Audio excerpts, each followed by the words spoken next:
시민의 목소리를 증폭하는 고출력 고품격 고음질 스피커 정치 신세계. 저는 진행을 맡고 있는 프로레슬러 김남훈입니다. 동북아 정치경제연구소 하승주입니다. 네, 동아시아 순회 공연을 마치고 들어온 따봉왕 윤갑입니다. 네, 세 분 정말 세 명이 아니군요. 이제 두 분이죠. 네. 반갑습니다. 네. 오늘 저희가 크리스마스 특집, 성탄 특집으로 뉴스 신세계가 아니라 주간 신세계를 하고 있는데 아무래도 이제 성탄절이다 보니까 준비한 특별한 코너가 있다면서요, 소장님.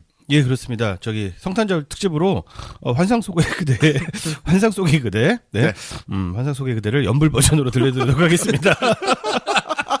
부탁드리겠습니다. 네, 이게 하게 된 계기가 네. 아들하고 같이 목욕탕을 가다가 심심해서요. 네. 어떻게 하다 보니까 굉장히 흥겨워서 저도 모르게 어제 한 4시간 정도를 하게 됐습니다. 네. 그래서 성탄절이고 하니까 마치 우리 정치신세계 청취자 가족들과 함께 이걸 들려드리고 싶어서 준비해왔습니다. 네, 부탁드리겠습니다. 네.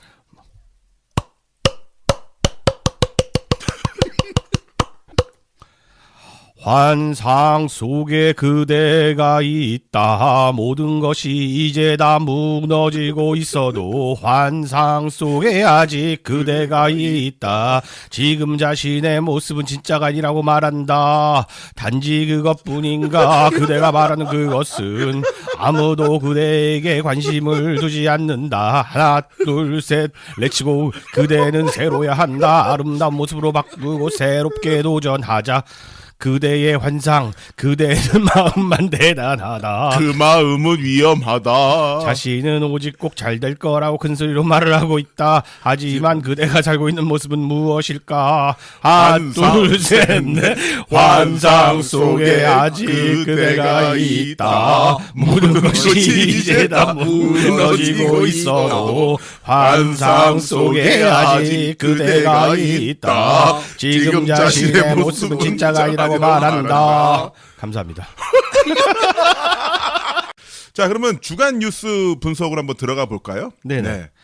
이번 주를 가장 시끄럽게 만들었던 거는 아무래도 홀대 환대론이 계속 이번 주까지 이어지게 됐죠. 지난주에서부터 시작해서. 네. 네. 그래서 뭐 이 얘기를 뭐 다시 한번 우리가 거론하는 건 그렇지만 간단하게 스케치를 하면은 이런 것 같아요. 처음에는 뭐 그 시민과 언론이 그 홀대 환대의 일종의 전선이었죠. 한치 양보 없이 서로 싸웠습니다. 그래서 이게 많은 사람들이 홀대다 아니다를 너무 강론으로 들어가서 현미경을 들이대고 따졌는데 중요한 게 아니죠. 중요한 건 프레임 전쟁에서 누가 우위를 잡느냐. 건곤일척의 승부였다는 거죠. 네. 근데 이 와중에 의전 평론가들이 또 등장하게 됩니다. 그래서 뭐 일부 좀 철없는 우리 당의 이제 원외 의원은 틀린 표현이죠. 네, 원외 인사들이라든가 뭐 시사평론가들도 그렇고 우리 편인데도 불구하고 의전은 홀대였어라는 주장을 한 사람들이 많았습니다. 그 뭐 홀대가 있었던 건 인정을 해야지 뭐 이런 유였죠. 그렇죠. 네. 그러니까 상당히 힘 빠지게 만드는 사람들인데요.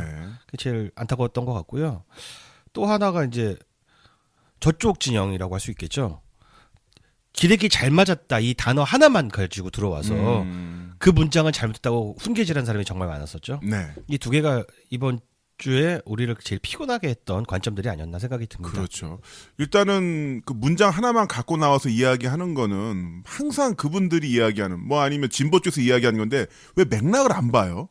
맥락을 보면 불리해지니까. 그러니까요. 네. 아니 미시적으로 접근할 게 아니라 거시적으로 맥락을 봐야 되는 거고 그리고 홀대론에 대해서도 같이 따라갔던 분들이 의원들이 현직 장관들이요. 각종 언론을 통해서 이야기를 했잖아요. 네. 차관 보고가 나올 수밖에 없는 이유는 차관이 현재 공석이다. 네. 그리고 차관보가 육자회담 수석 대표다. 네. 아니 대한민국과 북한과 이 명운을 걸고 동아시아의 그 명운을 걸고 대표로 나가는 사람인데 그분이 어떻게 중량급이 없는 그러니까 홀대론이 핵심이 뭐냐면 근데 이걸 100% 홀대라고 말할 수 있느냐. 뭐 우리 대통령이 진짜로 엄청나게 홀대를 받은 또 증거는 없지 않습니까? 그러니까 한마디로 말하면 이거죠.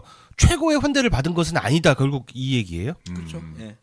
최고의 환대를 받을 이유가 있습니까? 근데? 그렇죠. 최고의 환대 받았던 건 박근혜인데 박근혜가 그렇게 뒤통수를 까가지고 결국은 그 지금의 최고의 환대를 못 받게 되는 상황이 된 거잖아요. 맥락은 맨날 감춰. 방금 말씀하신 것처럼 맥락이 굉장히 중요한데 이렇게 불비한 환경 속에서도 환대를 받았다는 게 네. 그러니까 맥락이 다 포함되어 있는 얘기죠. 우리들의 주장인 그렇죠. 거죠. 네. 정말 저 어려운 환경에서도 굉장히 따스한 대접을 받았구나.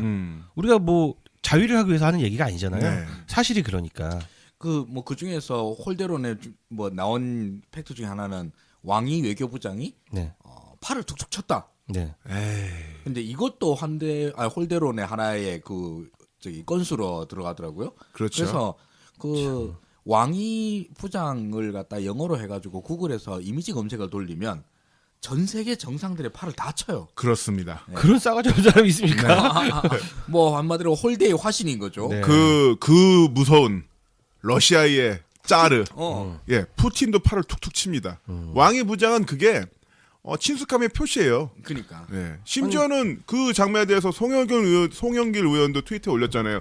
본인이 시진핑 팔 툭툭 치는 거. 아, 나도 이거 친숙해서 믿음의 표시로 하는 거다. 가벼운 터치인데. 그러니까 우리 진영 쪽에서 그 홀대라고 주장하는 사람들의 핵심이 뭐냐면은 그 시사점이 있어야 될 거 아니에요. 홀대니까 우리 대통령 말아먹었어, 외교 말아먹었어 이 얘기를 하려고 하는 거는 아닌 것은 잘 압니다. 결국 중국을 욕하기 위해서예요. 그러니까 중국이 나쁘고 싸가지 없고 문제를 일으켰고, 네. 그러니까 중국이 다음부터 잘하라라는 게 시사점이에요. 네. 그게 어떻게 시사점이 됩니까? 외교를 뭐 중국 태도를 우리가 결정할 수 있는 것도 아니고. 그렇죠. 거기에 대해서 그 중국 환구시보에서도 한국의 언론들이 이 상황을 망쳐놨는데 문파들이 이거를 복구를 했다. 네. 그렇죠. 이런 식으로 해서 보도를 하게 됐었죠. 문재인 지지자들을 문파라고 하더라고. 문파.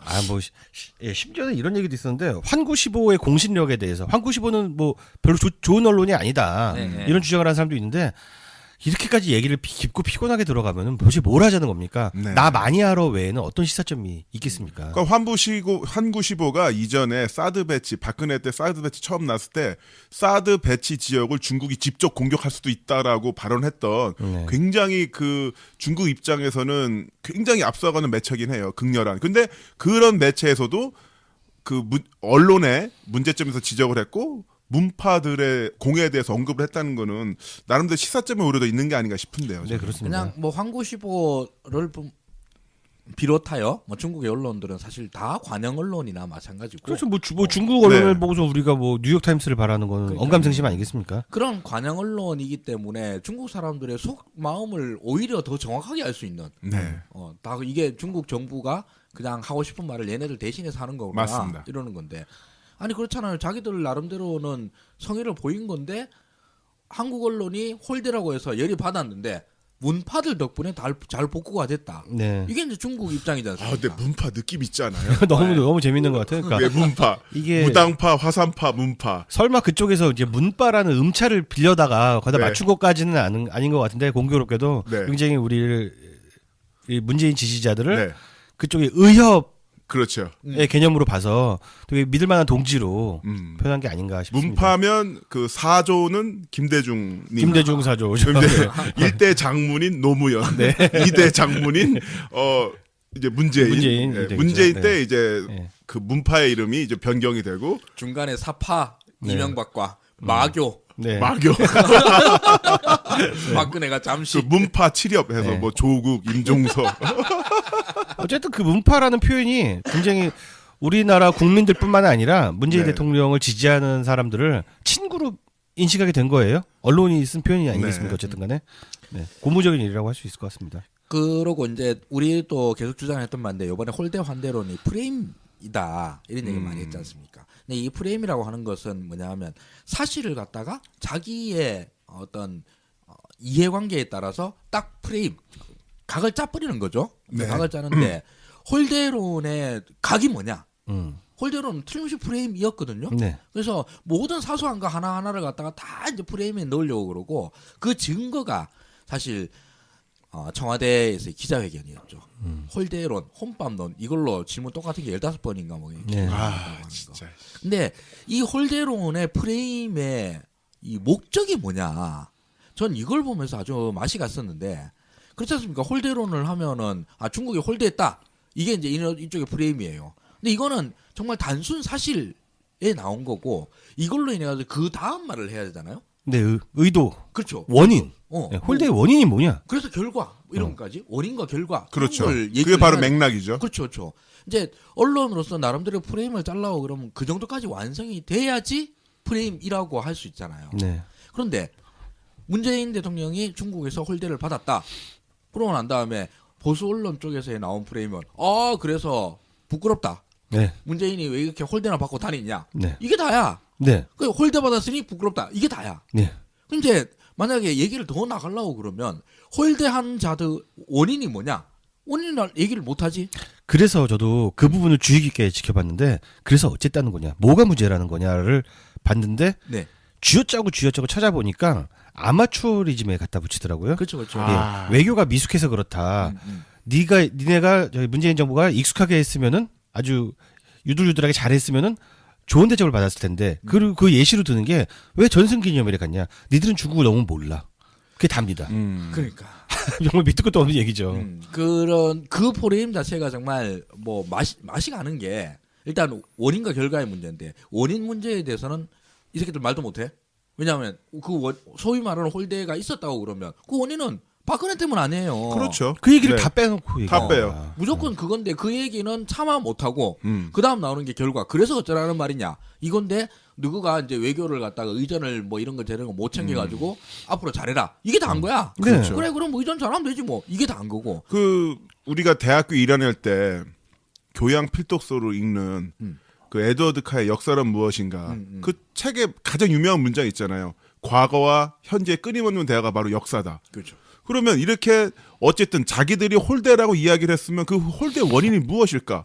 그러면 중국 전승절에 참석을 해서 시진 바로 옆에서 눈에 확 띄는 노란색 옷을 입고 사열까지 받고 군악대 사열을 받은 게 아니에요. 그러니까요. 군인들 사열을 받았어요. 맞아요. 거기서 그렇게 하고서 바로 사드 배치로 뒤통수를 확 날려버렸으면 이 사람들이 빡이 돌아 안 돌아 이야기를 짚어줘야지. 그 얘기는 싹 빼놓고. 근데 얘기를 하다 보면 저것도 한중 방중 성과에 대해서는 폄하를 못해. 그건 다 인정할 수밖에 없잖아요. 네. 그 성과를 거론하지 않는 방식으로도 그렇죠. 피해가더라고요. 성과를 거론 아예 안 하는 거죠. 근데 심지어 폄훼도 또 했어요. 그 JTBC에서 그 중국인 한국 쪽 단체 관광객 제재 또 네네네. 들어갔다. 그것도 그러고 하니까 가짜 뉴스가 갖고서 겨우 버티는 그렇죠. 거야 하루하루를. 그러니까 중국 외교고당 우리 그런 적 없다. 왜 그렇게 했냐면은 과열이 막혔던 게 풀려지니까 과열이 돼서 그래서 지금 일부 성 단위로 규제가 들어간 것뿐이지 과열 때문에 그런 거지 제재한 적이 없다고 해갖고 또 중국은 나름대로 자기들이 대국이라고 생각하기 때문에 한국 쪽의 어떤 규제에 대해서 사드 관련해서 공식적으로 제재를 하겠다고 한 적이 없어요. 그러니까요. 그렇죠. 애헴만 한 거. 애만 했는데 지방 관리들과 실무진들이 알아서 몸을 수그린 거거든요. 근데 그런 상태에서 문재인 대통령이 중국에 가서 넘버 1, 2, 3 만나고 또한 차기 넘버 1도 만나고 그러니까 또 알아서 풀린 거예요. 그러니까. 근데 이런 시스템 맥락은 다 없애버리고 한중 성과에 대해서 만약에 평가를 뭐니 해도 사드 문제를 갖다 전향적으로 풀겠다라고 하는 공식 성명이 나왔으면 무조건 잘한 거 아니에요. 사실 거의 불가능에 네. 가까웠던 건데. 그 SNS 바보라고요. 중국에 있는 한국 유학생들이 그 전에는 택시 타고 말은 못했다는 거야. 한국 사람이라면 내리라고 그러고. 그러니까. 너 나 이제 한국 사람 태울 수 있는 자신감 없다고 너 내리라고 이랬다는데 뭐 지금 굉장히 유화적으로 바뀌었고 사람들이 마음이 풀렸다. 그건 맞아. 바로 같이 식사하시는 그 서민 식사에서 식사하시는 모습 때문에 또 마음이 풀린 거 아닙니까? 중국 그러니까 사람들이. 보수 언론의 홀대론을 그대로 끌고 나가자고 그러면 중국의 홀대에도 불구하고 한중 어마어마한 외교적 성과를 거뒀으니 네. 문재인은 외교의 신이네? 그렇게 나와야지. 이렇게 나오는 게 나와야 되잖아요. 그렇죠. 그렇기도 하고 또 우리 쪽 진영에서 몇몇 분들이 얘기했던 홀대론. 네. 그러니까 문재인이 이렇게 홀대를 받았던 거는 결과적으로 중국 사람이 나쁜 놈들이다. 근데 이것도 외교적으로 결코 좋은 상황은 아닌 거예요. 그러니까요. 그럼요. 그거를 왜 정부 여당의 어떤 스피커라고 하는 분들 또는 그쪽에 몸을 담는 분들이 왜 우리의 가장 중요한 외교 상대국을 왜 깎아내려요? 그러니까 어이가 없죠. 그 잘해주고 있는데 그럼 같이 박수 쳐주면서 아이 고맙습니다 실리만 취하면 되지. 그러니까 한 팀이라는 생각이 안 들어요. 특히 네. 저는 정말 최민희 의원의 문제의식을 제가 강하게 느끼는 게 그 바락바락 끝까지 우기면서 계속해서 지금 홀대를 받았다고 주장을 하잖아요. 네. 그러니까 중국은 반성해야 된다잖아요. 그러니까 중국 언론들이 또 거기 발끈하잖아요. 아니 외교가 무슨 호통 외교야? 네. 그러니까 아니 뭐 대접 보통 받으려면 일이야? 개인 자격으로 가서 칠성 호텔에서 자면 돼요. 그러니까. 그거 돈 쓰고 오면 돼요. 또 그게 이- 아니잖아요. 좀 문제점으로 볼 수 있는 게 사실 이번 방중 외교의 핵심 중에 핵심은 바로 사드 언급입니다. 사드 언급을 놓고선 정말 다양한 보도들이 나왔는데 사드를 언급 안 했기 때문에 초반기엔 언급을 안 했어요. 그렇죠. 네, 중국에서 언급을 안 했기 때문에 실패한 외교라고 몰다가 언급을 하니까 언급을 했다는 거 갖고 또 몰입니다. 맞아. 그러다가 나중에 와. 사드 문제는 진짜. 덮어두겠다라고 하니까 그 정말 완전히 깔끔하게 해결된 거잖아요. 네. 그때부터 또 말이 없어요. 그 저기 사드 문제에 대해서 중국 정치론을 공부하시는 분 얘기로는 대국의 방향은 쉽게 안 바뀐다. 그리고 중국 정도의 정치 체제가 이 정도 수준의 레토릭이 나왔다라고 하는 것은 방향이 결정됐다는 말이다.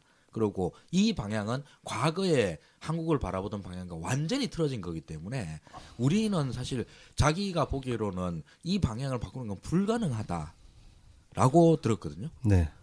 근데 이걸 풀어낸 사람이 문재인 대통령이지 않습니까? 예. 근데 이거를 풀어냈다라고 하는 게 뭐 저는 뭐 외교를 잘 모르니까 뭐 저기 전문가들 하는 얘기를 듣고 그런가 보다 하는 거지만서도 이 정도 외교 성과를 내는 게 배가 아픈 사람들인 거죠. 그렇죠.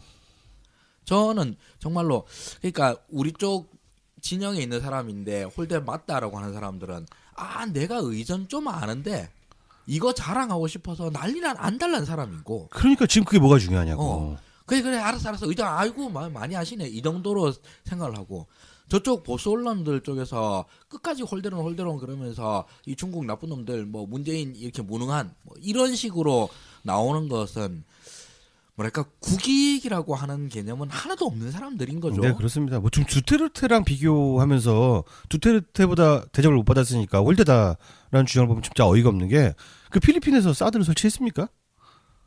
왜 우리가 두테르테보다 더 좋은 대접을 받아야 된다고 생각을 하는 건지. 그리고 소위 두테르테에 대한 환대가 왜 그렇겠냐? 그걸 생각해 봐야 될 거지 않습니까? 그렇죠. 아니 박근혜한테 환대를 해줬을 때 그 왜 환대를 했을까? 중국은 박근혜한테 왜 환대를 했고 두테르테한테 왜 환대를 했겠어요? 박근혜가 뭐 저기 외교의 신이라서 갑자기? 그러니까 뭐 박근혜 의전팀이 너무 유능해서 그런 거 아니라는 거 다 알잖아요. 네. 그런 식으로 이야기하면 아베 총리는 5년 동안 중국 가지도 못했어요. 네, 땅을 아예 밟지도 못했죠. 땅을 밟지도 못했습니다. 그런데 문재인 대통령이 가 있을 때 홍준표 당대표는 또 아베를 만나서 또 한 칸 낮은 의자에 앉아서 아휴 진짜 머리 숙이면서 인사하고. 네. 게다가 그게 뭐 딴 것도 아니고 우리 한국 대통령이 남경 대학살 이 문제 때문에 그 행사가 있는 때에 중국을 가신 거잖아요. 그렇죠. 그런데 그때 남경 대학살의 가해국의 수상을 만나서 쪽을 팔고 왔다. 그거 진짜 심각한 문제죠. 네. 네.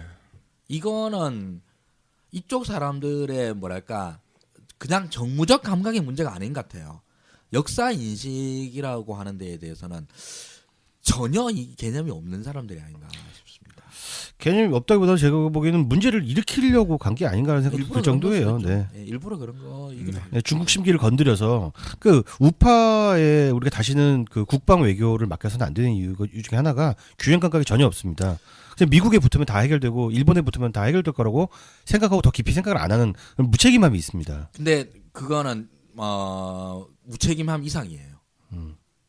그 이쪽 홍준표를 비롯한 자유한국당 세력들은 그 굉장히 위험천만한 자들입니다. 게다가 그 위험천만함의 이유가 뭐냐면 한미 동맹을 파괴시키려고 그래요. 그 대표적인 예가 전술핵 재배치예요. 그렇죠. 네네. 전술핵 재배치는 미국의 당국들이 공인해서 절대 안 된다라고 수차례 얘기를 하는데 아직까지도 자유한국당 당사 앞에 전술핵 재배치로 붙어 있어요. 플래카드 붙어 있어요. 그 이거는 한미 동맹을 파괴하는 한이 있더라도 문재인 정부한테 스크래치 내는 게 훨씬 더 중요한 자들인 거예요. 국내 정치의 이해관계를 가지고 아예 외교에 적용을 해버리는 정말 위험천만한 자들이라고 할 수 있죠. 아무리 중요한 사건이라 하더라도 문재인 정권 스크래치 내는 것보다는 덜 중요한 거예요. 그렇습니다. 네, 정말 속 터지는 이야기인데 어쨌든 두 분이 잘 정리를 해주시니까 저도 공부가 되는 것 같습니다. 네. 전 무엇보다 윤가피 소장님이 페이스북에 올리셨던 구절이 아주 기억에 남아요. 기록의 투쟁이다. 홀대론 환대론은 기록의 투쟁. 우리가 어떻게 기록을 하느냐에 따라서 어떻게 받아들이냐에 따라서 문재인 정부의 첫 가장 중요한 외교적 성과가 어떻게 평가받는지 그리고 또 이것이 역사적으로 어떻게 평가받는지 중요한 부분이 있는데 네. 거기에 대해서 어쨌든 문끌 오소리 분들은 정확한 진단을 내리셨고 저희 정치 신세계도 같이 따라가겠습니다. 한 줄로 요약을 해볼까요? 네. 문재인 대통령은 중국 가서 시진핑에게 환대를 받고 오셨습니다. 그리고 눈부신 외교 성과를 기록하셨습니다. 예, 좋습니다. 끝. 자, 그럼 다음 주제 가보죠. 다음 주제. 네. 자, 다음 주제는 기생충 박사로 유명하신 서민 교수께서 네. 굉장한 칼럼을 쓰셨어요. 네. 그래서 그 칼럼이 크게 이슈가 되었죠. 네. 뭐 읽어보신 분들 대부분일 거고 그냥 제목만 보시고 난 다음에 덮은 분들도 엄청 많으실 텐데 이 주제를 우리가 다룰까 말까 좀 고민을 좀 많이 했었어요. 이게 첫째로는 그 경향신문사의 블로그에 올라간 글이잖아요. 네, 그렇습니다. 그러니까 경향신문 지면에 올라간 글은 일단 아니에요. 그렇습니다. 그리고 이게 뭐 경향신문과의 어떤 뭐 편집 방향과 일치한다 이런 것도 전혀 아닌 거고 그냥 서민 교수 개인인 거예요. 개인. 근데 서민 교수가 무슨 공무원도 아니고 그냥 일개의 개인 좀 유명한 사람에 불과해요. 근데 이런 사람의 글을 갖다가 우리가 굳이 정치 신세계 이 팟빵 순위 고순위를 자랑하고 있는 데에서 굳이 다뤄야 되느냐 이런 문제가 좀 있었어요. 괜히 우리가 그 한 개개인의 어떤 이상한 글을 가지고 괜히 언급해가지고 문제를 오히려 우리가 키우는 게 아닌가 이런 생각 때문에 그랬었거든요. 근데 결국 뭐 이까지 화제가 되기도 하고 그랬는데 얘기를 안 할 수는 없는 것 같아요. 네, 한번 짚어보긴 해야 될 것 같습니다. 그래서 저는 어떤 다른 것들 다 떠나서 그 의사시잖아요. 네. 의사인데 그 진료의 공간 병원이 아니라 자신의 블로그라고 합니다마는 그 엄청나게 많은 숫자의 사람들을 치료가 필요한 환자, 대화가 불가능한 사람으로 규정했다는 것 자체가 예, 질병으로 진료 행위 없이. 네. 예. 그러니까 너희들은 미쳤어라고 했으면 저는 좀 이해가 가는데 정신병이야. 네. 치료가 필요해라고 말을 했잖아요. 그거는 윤리적으로도 문제가 있는 부분이라고 할 수 있죠. 그렇죠. 네. 사소하게 그런 보자면 그런 문제도 있죠. 부분도 있고 또한 그 내용에 있어서도 문재인 대통령을 지지했던 분들이 굉장히 많잖아요. 지금 네. 지지율도 70%고 그러면 대한민국에서 70%를 한다면 그 와중에 매우 극렬하거나 아니면 이성적으로 컨트롤이 안 되는 분들이 몇 명 있을 수도 있겠죠. 근데 그런 극단적 사례를 가지고 모든 것들을 다 일반화해서 싸잡아서 정신병이야라고 한다는 게 문제는 뭐냐면은 극단적인 사례를 들지를 않았습니다. 극단 사례도 있어요. 극단적인 사례를 들었으면은 모르겠는데 네. 예를 들어서 뭐 문재인 대통령 만세부터 전봇대 머리를 갖다 박았다. 이런 사람을 끌고 와서 얘기하면은 그러면서 극히 일부의 그렇죠. 예, 문바들은 이렇게 얘기해서 최소한의 설득력이라도 있을 텐데 그냥 대뜸 그렇죠. 그냥 게으른 거죠. 네. 그 탄핵받는데 집회 때 당일날 3명 돌아가셨잖아요. 그런 것처럼 우리가 네. 폭력 집회를 하다가 인명패가 있다든지 그것도 없어요. 그렇죠. 네. 이 진짜 더 심각한 문제는 이 아까 말씀하셨잖아요. 경향과 무관한다고 말씀하셨는데 네. 사실은 이거 약간 일종의 팀 블로그 같은 걸로 볼 수가 있습니다. 그렇죠, 그렇죠. 왜 그러냐면은 그 경향 신문에서 제공하는 블로그 툴에다가 네. 자기가 직접 경향에 그 선정한 필자들이 거기다가 자유롭게 글을 올리게 하고 있어요. 그리고 경향 그 온라인 사이트에 가보면은 그거를 메인 화면에 구성을 해서 자동적으로 메인 위로 올라오게 배치를 하고 있습니다. 네.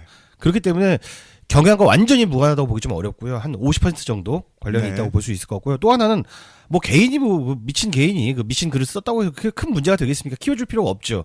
근데 모든 언론이 미친 듯이 달려드는 거. 와, 그 글에 그 유치한 글을 자신들이 싫어하는 언론들이 싫어하는 문파를 저격했다고 해서 무차별하게 그 기사 가치가 없는 것들을 다뤄주고 있다는 면에서 사실은 서민보다 언론이 더 문제다라고 볼 수 있을 것 같아요. 그렇죠. 근데 뭐 이걸 하긴 해야 되겠다. 언급 안 할 수 없겠다 생각한 게 바로 그거였습니다. 그냥 일 개인의 문제가 아니게 돼버렸잖아요. 네, 그렇죠. 키워놨는데 어떻게 하겠어? 서민의 글이 나름대로 이렇게 사회적인 파장을 일으켜 버렸는데, 근데 우리가 뭐 애써 눈 감고 에이 저건 아무것도 아니야라고 할 수 없는 문제가 네. 돼버렸으니까요. 근데 정말 이거 서명 교수의 과거 박근혜 정권 시절에 쓰던 글의 스타일과는 전혀 다른 스타일이고 누가 오히려 뭐 대피해줬나 이런 느낌이 들 정도로까지. 저 하나 궁금한 게 있는데 네. 문바들은 문바 사이트에서 지령을 받는다고 써 있는데 네. 모인다고 했는데 문바 사이트가 어디예요? 정치 신세계 게시판 아닐까요? 우리 게시판이요? 그게 엠팍으로 결론이 났어요. 엠팍이요? 네네. 엠팍 비트코인 얘기 나오고 네, 야구 선수 엠팍에서 얘기. 네. 저기 나쁜 뉴스가 있으니까 가서 댓글을 달자라는 걸 보고서 네. 문바들이 병들었다고 자기가 판단했다는 이야기입니다. 그러면 저희가 병들어서 하는 행동이 팟캐스트 듣고 그리고 우리가 김어준을 신교주로 모신다는데 야, 김어준을요? 김어준 총수 좋아하긴 하지만 문끌 네. 오소리 분들이 그분을 교주로 모실 정도는 아닌데 잘 봐서 비판적 지지 이 정도 하는 거죠. 네. 잘 모르시고 좀 뭔가 욱하신 것 같은데 그 방금 저기 되게 재밌는 얘기를 하셨어요. 그 박근혜를 비판할 때에는 자신의 그런 분노를 최대한 억누르고 품위를 갖춰가면서 반어법 반어법의 레토릭을 사용하면서 풍자를 결국 했죠. 그럴 분이 아니십니다 이런 근데 식으로 심지어 윤창중 때도 그렇게 네. 했었어요. 문바를 생각하면은 꼭지가 너무 돌아버리나 봐요. 이렇게 원색적으로 나올 정도로. 네. 그 좀 이상하다 싶더라고요. 일단 분노의 대상이 거의 뭐 동급 이상이지. 네. 훨씬 더 과격한 발언은 나올 만큼 문바들이 잘못했나 박근혜보다 이런 느낌도 들고. 그러니까 최근에 경향을 보면은 아까 경향 신문이 아니라 언론의 문재인 지지다 문파들에 대한 어떤 보도로 행태하든가 이런 걸 보면은 이제 그게 다른 것 같아요. 그러니까 기자, 편집장 그리고 조선일보 주필. 와 김대중 주필이 직접 저격에 나섰더라고요. 그렇죠. 예. 근데 이게 참 거기다 이제 객원 칼럼니스트까지. 와, 그 화력과 범위가 점점 넓어지면서 공격이 나서고 있다. 네. 이런 느낌 들더라고요. 네. 그 점에 대해서는 우리도 우리끼리 서로 문바라는 소리를 하잖아요. 네. 뭐 그리고 이제 그런 말이 이제 멸칭적 의미가 있으니까 문꿀이라고 이제 주로 바꿔 부르기도 하고. 이제 문파로 합시다. 문파 문파. 그것도 괜찮을 문파. 것 같아요.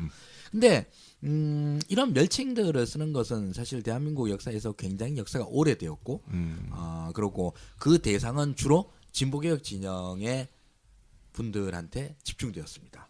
김대중 광신도, 노빠, 문바로 이렇게 이어져 오는 것들이지 않습니까? 근데 이런 그 집단적 정치 집단들에 대해서 이런 비하적 표현을 쓰는 것에 대해서 막 쓰더라. 네. 그냥 반성도 없고 뭐 이러면 쓴 걸 되나 안 되나에 대한 어떤 그 PC적인 어떤 자기 검증 이런 거 없더라고요. 예, 그렇습니다. 그 계속 그러면 안 돼요, 여러분들. 그럼 계속 그러면은 계속 기레기 소리 들어요. 야, 너거는 우리한테 문바라고 그러는데 문바는 너한테 기레기라 그러면은 뭐가 문제냐는 거야, 그러면. 저도 그래서 이제 뭐 저는 정말 기레기란 멸칭을 사용하지 않는 게 제 마음의 원칙이었는데 네, 네. 요즘은 그냥 대놓고 사용합니다. 저도 그래요. 네. 뭐 양쪽 다 화력 자신 있는 거 아니에요? 그러니까 너가 자신 있으니까 하는 게 아니야. 이게 옛날처럼 그렇게 대한민국 언론에 어떤 영향력이 엄청 센 것도 아니잖아요. 그러니까 힘도 없는 것들이 뭘 그렇게 객인데? 힘도 없는 것들이 그렇다고 해서 정치적으로 올바르지도 않고 하다못해 인간적인 예의조차 없어. 그럼 기레기 말고 무슨 말을 붙여야 되냐는 거야. 그래서 저는 뭐 이제 극히 일부의 기레기가 아니라 극히 일부의 정상적인 기자들이 몇 명 있다는 것 정도만 인정하고요. 네네. 나머지 뭐 기자들은 저는 그냥 다 기레기라고 부르기로 결심을 했습니다. 저도 며칠 전부터 사실 기레기라는 표현을 직접 쓰기 시작했어요. 그 전까지 사실 거의 안 썼거든요. 네. 근데 기레기 말고 뭐 다른 표현 자체가 생각이 안 나는데 어쩔 거야. 네. 근데 적당한 단어가 없네요, 정말. 자, 문끌 오소리 분들 잘하고 계시니까요. 스스로의 존엄 저희가 지켜드리도록 노력하겠습니다. 그리고 이제 다음 뉴스가 있는데 얼마 전에 좀 불행한 끔찍한 사고가 있었죠. 불행한 사고가 제천 있었죠. 화재 사고입니다. 네, 제천에서 참사가 일어났는데 여기서 다시 한번 기레기들의 활약이 엄청났습니다. 저는 이게 쏟아져 놓은 뉴스를 보면서 분노를 감출 수가 없었는데 소장님도 마찬가지죠. 네. 이게 논조들이 이 불행한 사건을 가지고도 정치적으로 이용하려는 정말 최소한의 양심도 없는 언론이라 아니할 수 없겠는데요. 이거를 어떻게든 세월호와 연결시키려고 네. 이런 프레임을 갖다 씌우는 거 하고요. 또 하나가 뭐냐면은 아까 문바들이 공격을 많이 받는다고 했잖아요. 지금 언론과 수구 세력의 관심사는 아마 소방관인 것 같습니다. 그렇습니다. 왜? 문재인 대통령이 소방관의 후보 시절부터 관심을 가지고 특별히 애정하는 그룹이거든요. 그러니까 소방관들을 공격을 하는 것 같아요. 그렇죠. 이건 너무 끔찍해서 진짜 제 입으로 말하는 것 자체가 정말 두려울 정도예요. 야, 문재인 대통령이 문바들이 제일 지지하는 그룹이기 때문에 갈라치기를 하고, 그리고 문재인 대통령이 가장 관심을 갖는 취약계층인 소방관들에 대해서도 마찬가지로 공격을 하는 거예요. 또 소방관이 만약에 잘못이 저지른 게 있다고 한다면은 그게 바로 정부의 책임이 되고 그것은 네. 바로 문재인의 책임이 되니까 네. 그 프레임을 만들어서 더 씌우려고 하는 거죠. 특히 이 언론의 생각이나 수구 세력의 생각을 보면은 문재인 대통령이 마치 세월호 사고에 대한 반사이익으로 대통령이 된 양, 그렇게 주장은 안 하지만 그 사람들 머릿속에 그런 구조를 가지고 있는 것 같아요. 홍준표는 그렇게 주장을 네. 했죠. 네, 세월호로 정권을 잡았다고. 홍준표는 명시적으로 표현을 했죠. 네. 근데 탄핵은 최순실과 박근혜 국정농단이지 세월호 관련 이슈는 그 헌재 거기에도 들어가 있지도 않아요. 탄핵 안에도. 그렇습니다. 제가 화재 발생 초기 그다음에 이거를 제가 한번 정리를 좀 해봤습니다. 화재 발생 초기 화재가 딱 일어나니까 언론들이 어떤 식으로 보도를 했냐? 참사의 잔혹성에 대해서만 보도를 했습니다. 예. 심지어는 그 참사 현장에서 막 빠져나온 생존자를 붙잡고 숨도 제대로 못 쉬어요. 네. 이 사람에게 마이크를 들이대고 어떻게 빠져나왔냐, 안의 상황 어떻냐. 이분은 이미 정신을 잃어가지고 눈이 동공이 확대되고 지금 반실성 상태인데 그런 상태에서 카메라를 들이대는 모습을 볼 수가 있었고요. 언론은 선정성을 볼 수가 있죠. 그렇죠. 그리고 소방서가 출동을 했는데 늑장 출동을 했다. 사다리차가 고장나서 펼치는데 시간이 걸렸다 같은 허위 보도를 했습니다. 네. 사다리차가 소방관 차가 오긴 했는데 시간이 걸렸던 것은 불법 주차된 차량을 제거하느라 네. 시간이 걸렸던 건데 이런 건 또 싹 빼먹었어요. 자, 이제 보도 초기. 왜 유리창을 깨지 않았느냐면서 소방관 대응에 문제가 있다고 지적을 했는데요. 중앙일보 같은 경우가 정말 대단했습니다.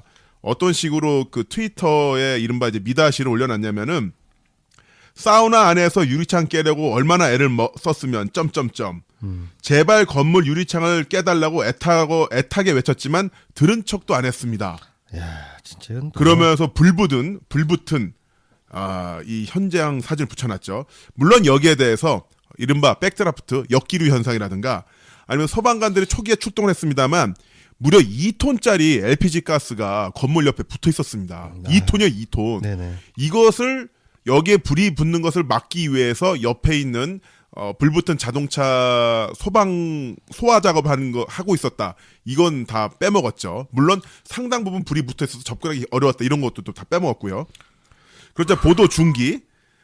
자, LPG 2톤 가스통에 대해서 이야기가 나오니까 연합뉴스가 이런 식으로 기사를 썼습니다. 제목이 끝내줘요. 2톤 가스통은 불구덩이에 던져도 터지지 않는다. 가스안전공사가 직원 이렇게 이야기를 했대요. 근데 제가 이 기사 읽어보니까 가스안전공사 직원 어떻게 이야기했는지 알아요? 불구덩이에 던지지만 않는다면 터지지 않는다.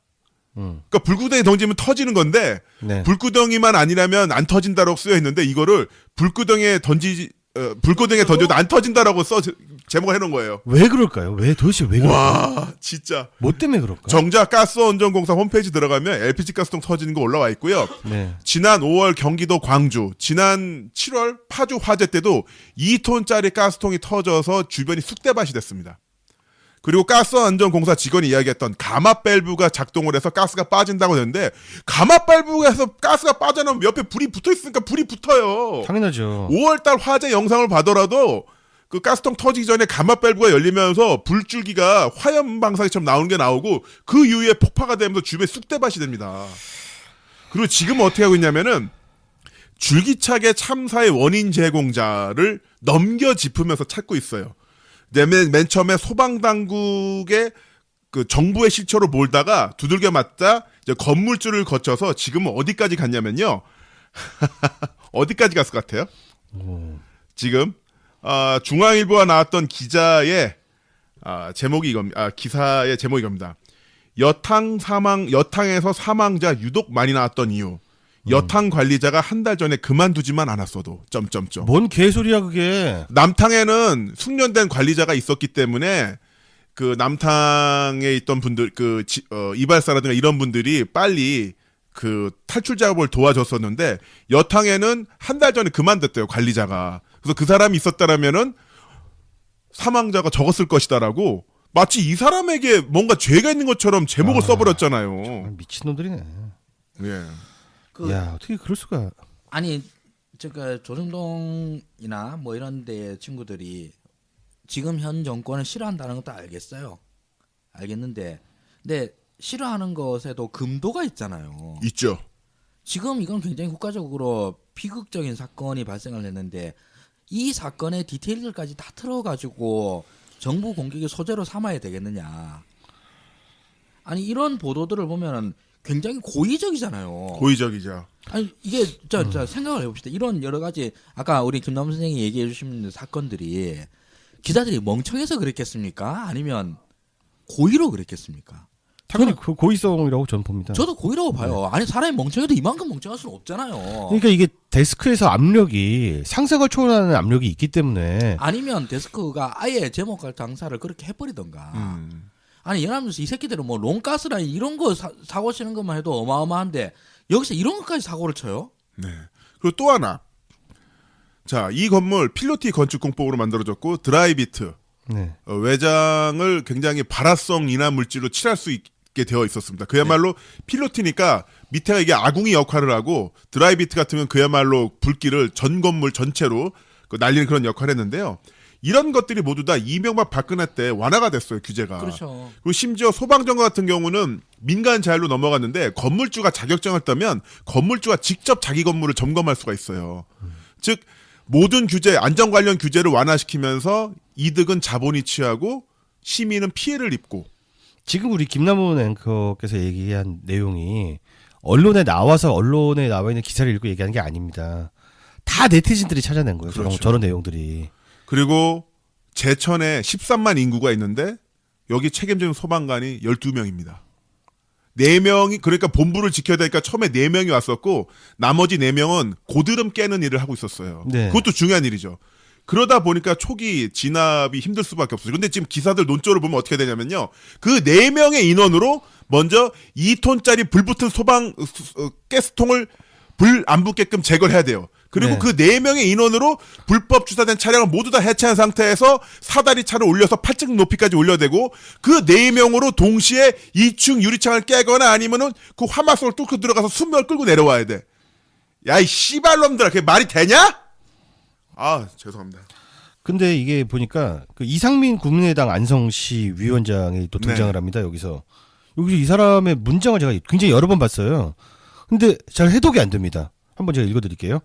소방관이 증원됐으면은 제천 화재를 막을 수 있다는 사고 방식이 더욱 무섭다. 지금 방금 말씀하셨잖아요. 네. 인원이 제일 중요합니다. 네.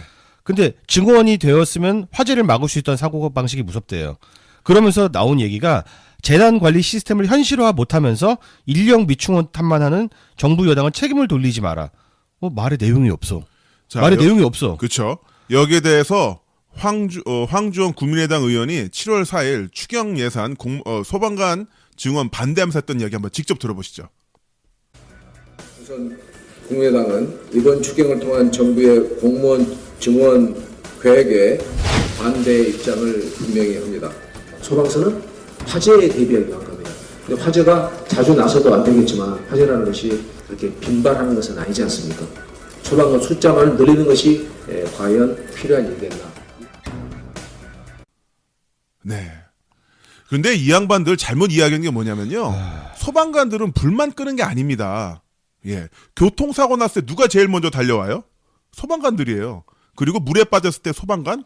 그리고, 뭐, 자살 시도 보고가 있어서 경찰 신고 오면 소방관들에서 문을 땁니다. 이 도시에서 다들 굳은 일이라 하기 싫어하고 회피하는 모든 일들은 다 소방관에게 떨어지는 거라고 보시면 됩니다. 근데 이런 소방관들을 공격 대상으로 잡아요. 네, 이게 너무 무서워요. 이게 정말 언론이 사회적인 어떤 역할을 못한다 이 정도 수준이 아니지 않습니까? 흉기입니다. 흉기예요, 이거는. 이거는 사회 시스템을 파괴하려고 하는 거 아닙니까?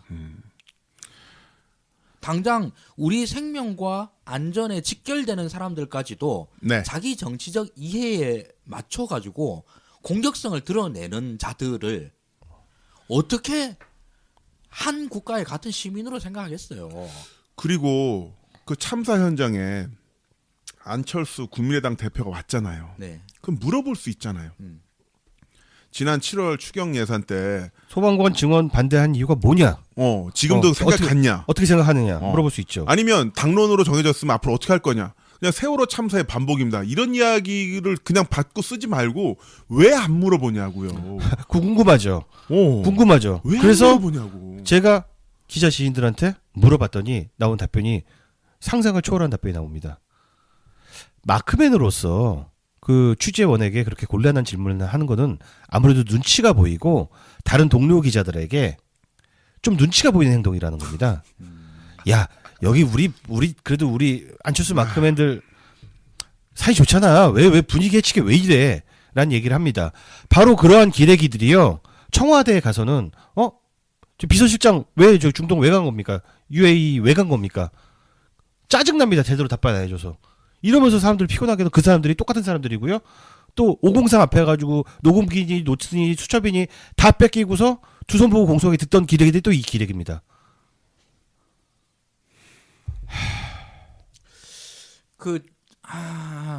분위기 해치기 싫어서 질문을 안 하는 거예요. 단순히.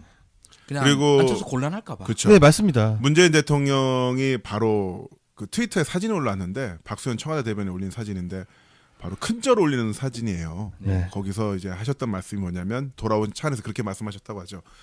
유가족들에게 욕이라도 듣는 게 바로 나의 의무다.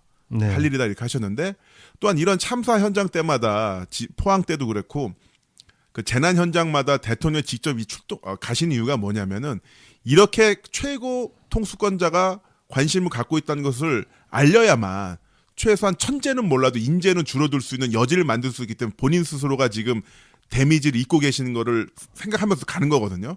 박근혜처럼 그냥 모른 척 해도 괜찮아요. 물론 그건 안 되지만. 근데 그런 것을 오히려 이용해서 세월호랑 결부시켜서 그 얼마 전에 왔던 동아일보 기사 같은 경우는 왜 핸드폰 유가족 핸드폰이 왜 그 제대로 전달이 안 되냐. 참사 현장 핸드폰. 그러면 이제 세월호가 떠오르겠죠. 네. 그래서 결부를 시키는 거예요. 마치 저기 살아서 막 전화 통화도 하고 충분히 구조할 수 있었던 사람들을 못 구했다라고 이미지 전쟁을 하려고 하는 그렇죠. 것이죠. 예. 거기에 대해서는 뭐 실제로 안에 생존하셨을 수도 있고 아니면 그 압력 때문에 특히 폴더형 휴대폰 같은 경우는 압력 때문에 아니면 뭔가 구조물이 낙하되면서 전화를 받을 수도 있고 걸 수도 있고요. 이건 좀 확인해봐야 되는데 이런 거를 그 유가족분들은 다 말씀하실 수가 있어요. 아니 가족이 죽었는데 어떤 말이라도 하죠. 당연하죠. 저라도 그러겠어요. 네. 근데 기자들은 좀 이성을 찾고 뭔가 중요한 팩트를 찾으려고 노력해야 될 거 아닙니까? 저는 참사 현장 나올 때마다 제일 싫은 단어가 아비규환이에요. 아비규환이 뭐 어떤 뜻이냐면 아비지옥과 규환지옥, 불교에서 말하는 가장 끔찍한 지옥입니다. 아니 이분들이 죄 졌어요? 왜 씨발 여기다 지옥 갖다 붙여 이 개새끼들아. 이게 이 선정적인 언론의 저널리즘이란 게 바로 이런 겁니다. 재난 영화 한 편을 팔아치우려고 하는 거예요. 언론이라는 그 툴을 통해서. 네, 정말 뭐 정당 출입하고 그다음에 국회 출입하고 하는 기자들이 뭐 이래저래 해가지고 정치인 발 왜곡하고 뒤틀고 이러는 거는 그렇다 좀 치더라도 아니 저기 대한민국 국민이 불행한 사고로 이렇게 돌아가셨는데 이런 것까지도 이렇게 팔아먹으려고 해야 되나? 진짜 너무 끔찍하지 않습니까? 진짜? 그렇죠. 네. 그 세월호 유가족 대변인인 유경근 님께서 얼마 전 MBC 노조 파업 집회에서 하신 말씀이 있어요. 제가 좀 정리해서 말씀드리면 언론들, 기자분들 제발 공부 좀 하세요. 어디서 몇 마디 듣고 전문 분야 잘 모르는데도 기사 쓰지 마세요. 에어포켓 때문에 유가족들이 놀아났습니다. 너무 힘들었습니다. 그렇죠. 예. 자, 그러면서 제가 찾아보니까 로이터 통신이라든가 AP 통신 같은 경우는 재난 보도에 대한 가이드라인이 있더라고요. 네. 몇 개만 좀 말씀드리면 첫 번째, 항상 희생자들을 기자 스스로 비슷한 상황에 처했을 때 어떻게 다뤄지길 원하는지 그리고 존경과 경외심을 가지고 대하라. 생존자들에게도 다가설 때와 물러설 때를 감각적으로 판단하여 행동한다. 첫 번째 조항부터 진짜 네. 감동이네요. 그쵸. 감동 그 자체입니다. 이거 하나만 있어도 재난 보도의 원칙은 다 할 수 있을 것 같아요. 그러면 아비규환이란 말 못 네. 쓰죠. 왜 지옥을 갖다 붙여요? 자, 두 번째, 기사를 작성할 때 항상 정확해야 한다. 희생자와 희생자를 대변할 수 있는 사람으로부터 이름과 사실 등을 정확히 확인해야 된다. 네, 저도 한번 읽어보겠습니다. 피로 얼룩진 이미지와 같이 지나치게 과도한 표현이나 기사는 피하는 것이 좋다. 이런 상황에서는 스스로 이런 사진이나 이미지를 사용하는 것이 적합한 것인지 혹은 일반 독자나 수용자에게 불필요한 부작용을 줄 가능성에 대해 생각해야 한다. 네. 네 번째, 일반 대중이 진정으로 알아야 할 것은 무엇인지와 어느 정도의 취재가 과도한 것인지 아닌지를 부단히 기자 스스로에게 질문해야 된다. 재난 정말 본인에게 현장에서의 질문하세요. 어떠한 심한 반응에 대해서도 똑같이 거칠게 반응하면 안 된다. 정중하게 자신의 신분을 밝히고 취재에 임해야 된다. 네, 비탄에 잠겨 있는 사람의 감정을 침해하지 않도록 가능한 모든 노력을 기울여야 한다. 그렇죠. 공개된 장소에서의 취재나 촬영을 하지 말라는 것이 아니라 희생자의 슬픔을 방해하거나 사적인 장소를 침해해서는 안 된다는 것이 중요하다. 기자들이 신체적, 심리적 위험으로부터 보호될 수 있도록 파견이나 취재 현장에 나서기 전에 사전 예방과 안전을 위한 교육이 필요하다. 책임자나 데스크는 특히 젊고 경험이 부족한 기자나 사진 기자를 위험한 현장에 파견할 때 이에 대한 책임감을 가져야 한다. 예, 기자들도 스스로를 보호할 수 있는 그런 장치가 필요하겠죠. 이거 AP통신 그 사례도 다 풀로 설명드리는 게 좋을 것 같습니다. 아, 그럴까요? 네. 그러시죠. 순서대로 한번. 네. AP통신의 경우인데요. 재난 발생 시 가장 가까운 곳에 위치한 지국에서 최대한 많은 인원을 재난 지역으로 파견한다. 단 파견되는 기자들은 최소한 자신의 보호 장비, 약, 비상 식량들을 챙겨서 출장길에 오른다. 각 지역 데스크는 각 지국의 인원 이동에 대해서 항상 알고 있어야 한다. 재난 발생 지역에 도착하면 본사나 허브 지국에 파견된 팀장과 매니저를 중심으로 재난 지역 파악에 나선다. 이때 기자들이 나가서 취재하고 본 것들은 기사화되면서 동시에 다음 취재를 위한 정보가 된다. 재난 지역 출장이 예상되는 기자들은 미리 파상풍 등 예방 조치를 취한다. 단독 행동을 하지 않으며 침수 지역이나 지역 경찰 등에 의해 확인되지 않은 지역은 출입을 삼가해야 한다. 지역의 사정을 잘 아는 사람들을 임시로 고용하여 그 지역에 대해 모르는 기자들을 돕도록 한다. 취재 기자가 보내는 모든 기사나 영상은 현장 데스크가 허브 지국이나 본사와 직접 연락하여 처리하도록 한다. 이때 송출 장비는 가까운 지국에 있던 위성 송출 장비나 인터넷 장비, 위성 전화 등을 이용한다. 여기 중요한 굉장히 중요한 내용입니다. 보도 준칙에 나와 있는 것처럼 익명을 요구하는 취재원을 기사화하려면 최소 3곳 이상에서 확인하여야 한다. 중요하네. 정말 중요합니다. 재난 피해자들의 모습을 찍을 때는 상대의 허락을 얻도록 하며 취재원이 죄수들이나 뭐 실제 그런 경우가 있었다고 합니다. 죄수들이나 이런 경우라 하더라도 16세 이하는 얼굴을 찍지 못한다. 네. 이때는 손, 발 등을 접사하도록 한다. 만일 이미 송고한 기사나 영상에 오류가 있었다면 그 사실을 알게 된 즉시 수정을 하여야 한다. 실시간 수정을 할 때는 기사 중 잘못된 부분과 편집자 주의 그 부분이 수정되었음을 밝혀야 한다. 수정된 것은 반드시 정정임을 명확히 알 수 있도록 명시화하여야 한다. 우리는 하나도 안 하고 있는 것. 네, 그냥 살짝 바꾸고 기사 재송고하는 걸로 끝내죠. 그렇죠. 이미 잘못 보내진 기사나 영상이 신문사나 방송사에서 사용되었다면 잘못된 부분을 수정할 것을 요구한다. 그래프는 FIX 로고나 버그를 붙여서 원래의 정보가 수정되었음을 알리고 픽스나 버그구나. 사진은 새로운 캡션을 사용한 사진으로 대체한다. 비디오는 자막이나 영상 목록을 수정하여 방송사에 다시 보낸다. 인터뷰나 자료를 인용할 때는 반드시 인터뷰한 사람의 이름을 명시하고 자료는 출처를 밝힌다. 찬반이 있는 상황이라면 찬성과 반대 입장을 균형 있게 담으려 노력한다. 가스안전공사 관계자, 소방 관계자, 다 관계자. 아유. 이걸 다 듣고 나니까 옥사마가 왜 해외 언론을 국내에 수입해야 된다라는 이야기를 반복해서 하는지 알 것 같습니다.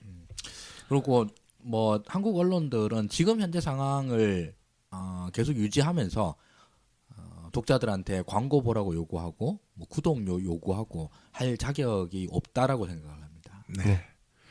자, 그리고 제가 방송하다가 욕을 2번 했는데 제가 원래 욕을 안 하는 사람인데 좀 명구스럽습니다. 죄송합니다. 특히나 청취자 여러분들에게 죄송하다는 말씀 올리겠습니다. 아니 듣기 좋았어요. 죄송합니다. 자, 그럼 이제 멤버픽 뉴스로 넘어가 보도록 하겠습니다. 이번 주에 뭐 특이한 뉴스를 하나 갖고 오셨다면서요? 저 같은 경우는 이분 기억하신 분들 많이 계실 것 같은데 연령 있으신 분들은 재미교포 코미디언 잔이윤 씨. 네. 기억나요. 예, 예전 SBS 개국 초창기 때 잔이윤 쇼라는 네, 방송 코너를 진행하시기도 하셨고 그 이전에 80년대 자니 카슨 쇼의 게스트로 유명하셨죠. 이분에 대한 뉴스가 나왔는데요. 좀 좋은 내용은 아니었습니다. 네. 이혼하시고 혼자 치매 요양병원에 계시다는 뉴스였었는데 한마디로 좀 좋지 않은 말년을 보내고 있다는 뉴스였었죠. 근데 저는 이 뉴스가 왜 문제냐면은 개인이잖아요. 네. 은퇴한 개인, 그 노년을 좀 안 좋게 보내고 있는 개인, 치매를 앓고 있는 이 사람을 찾아가서 제대로 된 동의도 안 구했겠죠. 사진을 찍어서 이런 기사를 올렸습니다. 그런 기사를 올리니까 어뷰징 뉴스가 한 30개, 100개가 올라왔어요. 그래요? 예, 전 부인은 누구며 어떤 결혼 생활했으며 하면서 수백 건의 기사들이 사실상 한 개인의 쓸쓸한 노년을 가지고서 자신들의 구독수와 클릭수를 위한 땔감으로 사용한 거죠. 잠깐만 이 뉴스가 왜 어떤 뉴스 밸류가 있길래 그렇게 많은 우라카이가 또 나온 거예요? 그냥 포털 사이트 메인에 올라가려고. 그냥 옛날 연예인인 거죠 뭐. 네. 그게 다죠. 이게 국민의 알 권리와 관련이 있습니까? 관련이 없죠. 더군다나 그 잔이윤 씨 본인은 물론 아니면 아하. 그 보호자 그 누구의 허락도 받지 않고 이런 식으로 그 사람의 사생활을 마구 노출시키는 게 과연 괜찮은 건가? 그냥 저 사람 너무 안 됐어. 쯧쯧쯧 이거 하려고 하는 거잖아요. 이게 언론의 올바른 방향일까요? 저는 저널리즘이 더 나빠지고 있는 것 같은 게 뭐냐면은 예전에는 구독이라는 개념이었잖아요. 네. 근데 요즘은 클릭이라는 개념이 더 중요해지지 않습니까? 그러다 보니까 그 최소한의 윤리 감각까지도 다 마비가 되는 것 같아요. 그러니까 지면 중심이던 시절보다 더 나빠지고 있는 것 같은 생각이 듭니다. 게다가 뭐 저기 메이저급 언론에서 이런 걸 하나 내면은 그 다음부터는 이렇게 달라붙는 각다기 같은 네.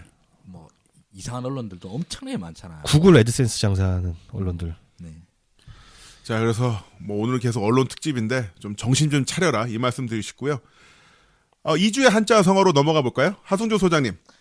저는 저기 인년수심이라고 했는데 뭐 다 아시는 거. 네, 설명이 필요 없는 상황이 이번 주에는 진짜 네. 인간의 얼굴을 했지만 실제로는 동물의 마음을 갖고 있다. 아니, 네. 짐승의 마음이 짐승이죠. 있는데. 네. 이제 홍준표 얘기하려고요. 네. 네. 홍준표 워딩 그 자체입니다. 세월호 이용해 정권 잡고 더 잘못 대응해 재천 참사 키워. 근데 이거를 홍준표가 이거 얘도 그렇잖아요. 정치적인 뭐 점수 좀 따보려고 이렇게 얘기를 하는데 뭐 얼마나 따는지는 모르겠으나 사람이 할 말이 있고 짐승도 해서는 안 되는 말이 있다고 생각을 하는데 바로 그거라 생각을 하거든요. 우리도 이렇게 얘기를 하지만서도 일단 저부터도 세월호 문제를 언급하는데 굉장히 조심스러워요. 얘기를 안 하고 싶어요, 사실 어떤 면에서는 그냥 네. 어떤 식으로든지 이제 유가족들이나 이런 분들한테 누가 될까 싶은 이런 걱정도 있고 이래가지고 그러는데 이거를 새누리당의 후신인 박근혜의 그걸 받고 있는 자유한국당의 당 대표가 이런 식으로 얘기를 하는 것은 정말 뭐 말 그대로 마음속에 불쏘시개에 불을 지르는 같은 느낌이 네. 들더라고요. 그래서 이거 뭐 오늘 2주의 사자성어는 이제 억지로 했는데 이거보다 저는 사실 이번 주 뉴스에서 더 큰 충격을 받은 게 없었어요, 사실. 맞습니다. 무슨 약점이 그리 많아 언론은 친정부 관제 언론이 되고 포털과 방송은 아예 정권의 나팔수로 전락했을까. 첫 문장부터가 전혀 근거도 없고 지금 우리 저기 문재인 지지자들이 제일 스트레스를 받는 게 언론이 다 이렇게 개판을 쳐가지고 스트레스를 받는데요. 지금 그나마 나팔수 우리밖에 없어요. 그러니까 네. SNS조차 문바들의 댓글 조작으로 한국산 이제 개베스가 통제하는 빅브라더 사회가 되어가고 있습니다. 야, 이 개새끼야. 누가 빅브라더야? 야, 형이야? 박근혜 나야? 박근혜 때 실제로 참나. 개베스가 나와가지고 댓글 조작해서 빅브라더 사회를 만든 게 너희 새끼들이잖아. 이 인간들이 그 세월호는 교통사고에 불과하다. 그래서 그 유족들 모욕 주기에 혈안이 되었던 당 대표가 이런 소리를 하고 있습니다. 그러게요. 이게 말이라고 다 말입니까? 박근혜는 유가족 위로하러 간다고 해서 유가족들이 모여 있는 데서 유가족도 아닌 할머니랑 같이 할머니한테 위로하고 온 위로 그런 받았죠. 사람, 위로 받고 온 네. 사람. 항상 같은 현장에 그런 현장에 오시는 할머니가 계셨어요. 네. 자, 그러면 문골 오소리 동조로 가기 전에 분위기 전환을 위해서 하승주 소장님의 웃음소리를 좋아하시는 분들이 많이 계시더라고요. 아니 왜 제가 네, 좀 10초간 웃어주십시오. 내 웃음소리보다 인기 많더라고. 그러니까 네. 자 먼저 자 1번 하성조 소장님 웃음소리 큐. 아까 이거 심각한 얘기하다 갑자기 웃으려니까 좀 빨리 넘어가야 돼. 이거 한번 연기자도 털어야 아니고 돼. 말이야. 자, 그냥 털어야 좀 돼. 웃길 수 있는 말로 국민의당 안철수 이런 거 좀 해주세요. 자 국당 죄송합니다. 처음 보는 웃음소리가 나왔어. 원래 있는데 하려다 보니까 이렇게 웃는 거 해보세요 빨리. 좀 이따가 알겠어요. 못 나올 겁니다. 연기자가 아니라서 그렇게 감정 전환이 안 돼요. 알겠습니다. 네. 자 그럼 문구로 오소리 동정으로 가보겠습니다. 윤갑표 네. 소장님 준비해 주셨죠? 이번 주에 문구로 소리들이 제일 긴장하고 있는 포인트가 이건데요. 지금 댓글 공작이 광범위하게 또 일어나고 있는데요. 네. 난 이 댓글 공작 얘기할 때마다 이 주체를 좀 주어를 밝힐 수가 없는 게 좀 제일 답답한 지점입니다. 도대체 누가 이런 짓을 하고 있는지는 모르겠어요.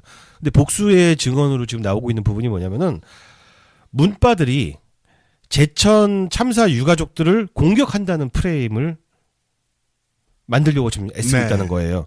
그래서 실제로 각 그 게시판에서 처음 보는 유저들이 갑자기 나와서 실제로 그 공격 비슷한 걸 합니다. 문재인 대통령 사진 나 걸어놓고. 문재인 지지자인데 네.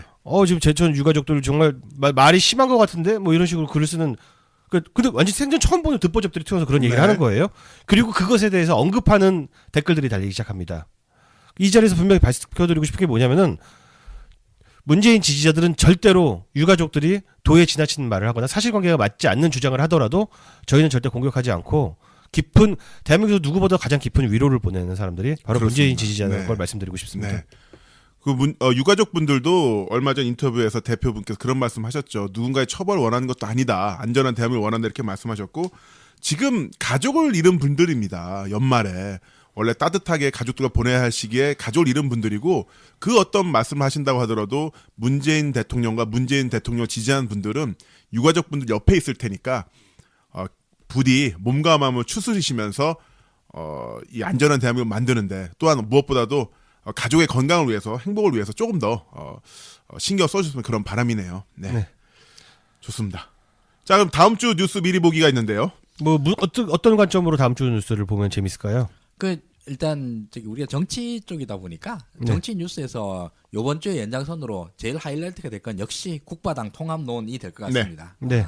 이 군소정당 둘이 통합하는 거가 사실 뭐 한국 사회에 그래 큰 영향을 미치는 건 아닌데 영향을 미치진 않는데 재미에 영향을 미칩니다. 내가 그 얘기를 하고 그래서 저희가 야당 리포트를 하성주 소장님이 하드 캐리한 편을 네. 따로 만들었잖아요. 네, 그 사실 야당 리포트를 하는 것도 그 군소정당 뭐 이렇게 저렇게 하는 거 사실 그렇게 큰 중요한 건 아닌데 이래도 그만 저래도 그만이지만 뭐, 네. 이지만 이 과정이 너무 재밌는 거야. 이 웃음소리가 나오려고 한다 이제. 막 이면서 이 웃음소리. 그거. 웃음소리. 예. 그렇죠. 이제 국바당 얘기를 하려고 그러니까 갑자기 기분이 좋아져가지고 그렇습니다. 우리가 이제 이게 뭐 이 팟캐스트도 마찬가지로 국바당 이야기를 할 때는 예능으로 받아주십시오. 예능으로. 네. 예능으로 하나도 안 중요한 애들 이야기인데 너무 재밌어서 하는 겁니다. 네, 그러면 야당 리포트 네, 기대를 야당 해보겠고요. 리포트 때 좀 더 깊이 들어가겠지만서도 다음 주 뉴스로 본다고 그러면 정치 뉴스에서는 역시 이제 다음 주부터 온라인 투표가 시작이 되거든요. 그렇습니다. 그 과정상에서 일어나는 여러 가지 논쟁들이나 뭐 이런 것들이 충분히 예상이 됩니다. 콕 집어서 얘기하자면 최소 투표율이 되겠죠. 최소 투표율이죠. 네. 근데 저는 최소 투표율이 제일 중요한데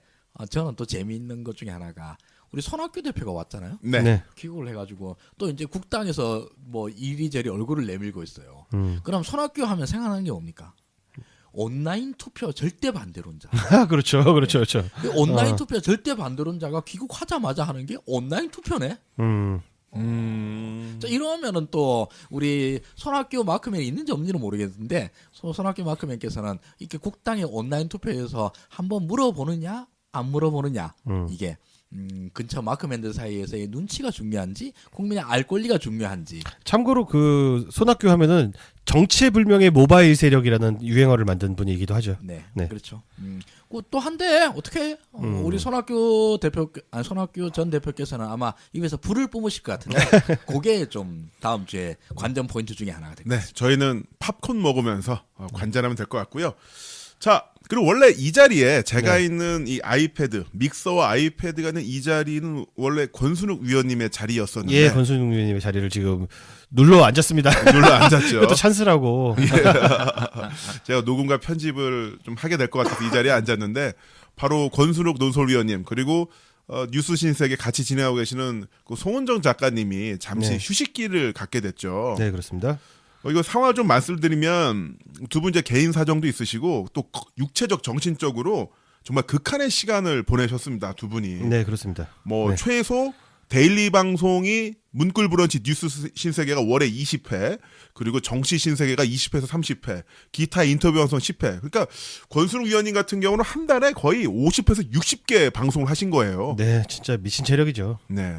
또 송은정 작가님 같은 경우는 뉴스 신세계 대본, 네. 편집, 그리고 생방송 진행까지 하셨는데 네, 잠을 안 잡니다. 이 지상파 기준으로 하자면 작가만 3명이 붙어야 돼요. 이 정도 그렇죠. 클래스면. 네네. 3명 붙어야 되는데 혼자 하시다 보니까 이분 라이프 스타일이 어떻게 되냐면 일단은 새벽까지 한 4시 5시까지 일을 해요. 그래서 그 상태에서 아침 일찍 전철을 타고 광화문에 와서 인근에 있는 커피숍에서 한 3시간 일을 하다가 다시 뉴비시 스튜디오에 오셔서 1시간 방송을 하고 댁에 가셔서 잠깐 잠을 잤다가 다시 새벽까지 뉴스를 검색하고 원고를 만들고 이 생활을 몇 달을 해오신 거죠. 그렇습니다. 그래서 네. 좀 런다운이 되셔서 잠깐 그 휴식기를 갖게 됐습니다. 아 근데 좀 그래도 정확히 말씀드리는 게 좋을 것 같은데 잠깐 휴식이라고 말씀하시면은 또 이제 그 독자들께서 청취자들께서 네. 뭐 헛된 희망을 가질 수도 있으니까 현재 상황은 모릅니다. 모릅니다. 그래서 네. 뭐 계속 진행을 하실지 아니면 어떻게 될지 지금 모르는 상황이고 휴식을 취한 것 자체는 맞습니다. 네. 근데 뭐 언제 얼마 정도 있다가 돌아오겠다라는 확답은 저희가 지금 드릴 수가 없는 상황입니다. 네. 그래서 두 분이 잠시 그 전선을 이탈하신다고 하니까 많은 분들이 응원의 댓글을 달아주셨어요. 이거는 저희가 차례대로 다 읽어드리면 좋을 것 같아요. 네. 자, 벚꽃 5월 대통령님께서 사랑하는 사람과 이별한 것 같은 허함을 느낍니다. 욱사마 송 작가님 그동안 너무 고생 많으셨고 조만간 곧 다시 뵐 수 있기를 빕니다. 네, 소근소근 77님. 아, 나 진짜 좋은 거 잡은 것 같아요. 사랑합니다. 네, 저도 사랑합니다. 이로즈님, 우리 아무데도 안 가고 기다린다고 꼭 전해주세요. 이니와 함께님, 너무 아쉽습니다. 아까 소식 접하고 너무 서운했어요. 주변에 전파도 많이 하고 이제 듣기 시작한 문꿀 친구들도 많은데 속상해요. 어서 저희들 곁으로 돌아오세요. 정치 신세계 없이 이 험난한 환경에서 어디 마음을 주어야 할지 괴롭습니다. 욱사마 송 작가님 밝은 모습으로 빨리 다시 뵙길 희망합니다. 정치 신세계는 계속합니다. 네, 그러니까 좀 오해하지 마세요. 네. 요술사관님, 권순욱님의 마음의 짐을 잘 압니다. 함께 하겠습니다. 송은정 작가님께 또 메시지 주셨네요. 당신은 그 어떤 방송의 앵커보다 훌륭한 분이었어요. 작가로도 성공하실 거예요. 힘내세요. 이렇게 남겨주셨습니다. 고양이가 최고야님, 두 분 그동안 정말 고생 많으셨습니다. 힘내세요. 고맙고 사랑합니다. 퍼펙트 17님, 볼만한 단 하나의 프로였는데 권 기자님, 송 작가님 힘내세요. 파이팅 해주셨고요. 늦은 오후님, 선봉에서 휘날리던 깃발이 사라졌으니 우린 또 헤맨단 말이요. 권 대장, 송 대장 속히 복귀하시오. 제발. 네, 윤가피 부대장, 하승주 부대장이 있습니다. 노바영님, 밤새 안녕이라더니 권순웅 의원님 빠른 쾌유를 기원합니다. 소은정님은 하고자 하는 일 잘 되시길 기원합니다. 네, 리다 116님께서 송 앵커님, 권순웅 위원님 최고입니다 해주셨고요. 문포에버님께서 얼마 전 공개 방송에서 아름답고 멋진 두 분을 보고 너무 좋았는데 오늘 갑작스러운 소식에 너무 안타까웠어요. 우리 오소리들과 같은 마음의 두 분 방송이 저에겐 하루하루 힐링의 시간이었어요. 너무나 감사하고 죄송하네요. 송 작가님, 권 위원님 그리울 거예요. 이 허전한 마음 어쩌죠? 건강하시고요. 우리 모두 힘내요. 늘 응원하겠습니다. 해주셨네요. 네, 오견맘님, 우리는 지치지 말아야 합니다. 쉴 수는 있지만 더 단단하게 돌아오시길 바랍니다. 함께 비를 맞자고 한 말에 덕후가 되었었죠. 저들은 어제도 오늘도 그대로 살아있고 멈추질 않는데 우리도 그럼에도 불구하고 계속 살아남아 있어야 합니다. 같이 비 맞으면서 싸워요. 화이팅! 네. 같이 비 맞으면서 싸울 겁니다. 헤이즐리 초콜릿님, 공 기자님 어머님의 쾌유를 빕니다. 공 기자님의 감명 받으시고 툭툭 털고 일어나실 거예요. 오실 때까지 기다. 정치 신세계 계속 잘 듣고 공유하며 기다릴게요. 더불어 그동안 받은 스트레스도 좀 해방되시길 빌어요. 네. 지켜보는 저도 힘이 빠질 정도였으니 공 기자님 얼마나 힘드셨을지 그동안 정말 고마워요. 네. 네, 제가 마저 읽어드릴게요. 저도 20년 노빠예요, 권 기자님. 노무현 후보 시절 노원 롯데백화점 연설을 들은 것을 시작으로 노빠 생활 오래 했네요. 서프 권 기자님 대표하실 때부터 퇴임하실 때까지 그때 참 우리 처절했죠. 네임드들이 침 뱉고 떠나는 것도 있었고 오늘같이 적막한 날도 있고 그래도 그런 우리들의 노력이 쌓여서 지금이 된 거라고 생각해요. 노무현을 사랑할 땐 좌절이 많고 눈물도 많았지만 지금은 우리가 힘이 세고 문프도 정말 잘해주셔서 이기기도 하니까 전 요즘 너무 행복해요. 앞으로도 더 잘 해나갈 수 있다고 생각하고 자신감도 있고요. 권 기자님 힘든 일 많으시겠지만 힘내시고 행복한 일만 많으셨으면 좋겠어요. 기다리고 응원합니다. 그 송 작가님한테도 또 길게 적어주셨는데요. 송 작가님, 팟캐라는 곳이 여성들이 견디기 힘든 곳이라 지켜보면서도 마음이 아팠어요. 그동안 다른 여자 진행자들에게 목소리가 째진다, 웃음소리가 경박하다 등등 태클이 쏟아지던 것과 달리 선풀이 많아 다행이라고 생각하고 있었는데 그게 아니었나 보네요. 송 작가님 정말 많이 좋아했어요. 이제 못 뵌다니 마음 한구석이 퀭하게 이상하게 너무 힘들어요. 실제로 만난 적도 없는데 친구 떠나보내는 것처럼 서운해 눈물이 막 나고 그러네요. 송 작가님 금요일 마지막 방송도 못하고 하차한 것 이해해요. 그 마음 어떤지 잘 압니다. 잘 지켜주지 못하고 힘이 되어 드리지 못해서 미안해요. 책 완결 잘 하시고 일 마치시면 정치 신세계에서라도 목소리라도 들려주세요. 기다릴게요. 송 작가님 평안하시고 글 작업 잘 되도록 기원할게요. 건강하세요. 근데 이게 인사말이 완전 이별처럼. 청취자 여러분들 그 애틋한 마음은 이해하겠는데요.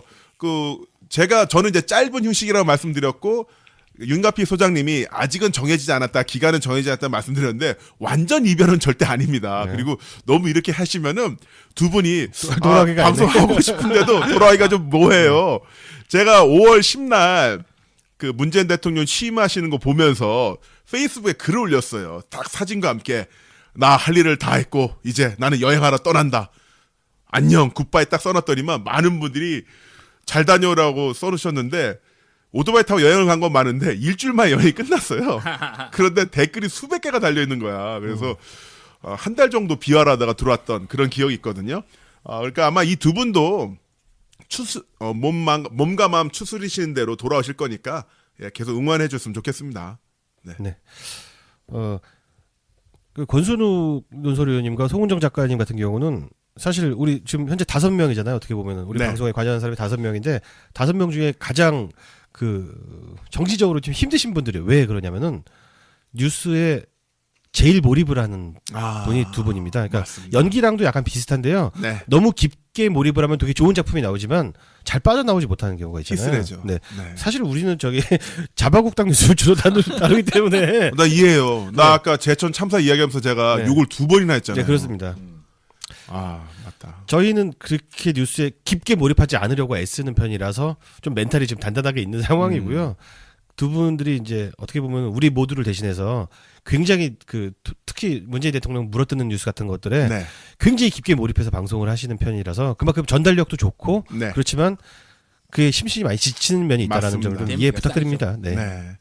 그래서 두 분 휴식 잘 취하고 빨리 돌아오셨으면 합니다. 그리고 저희는 세 명은 몰입 안 하겠습니다.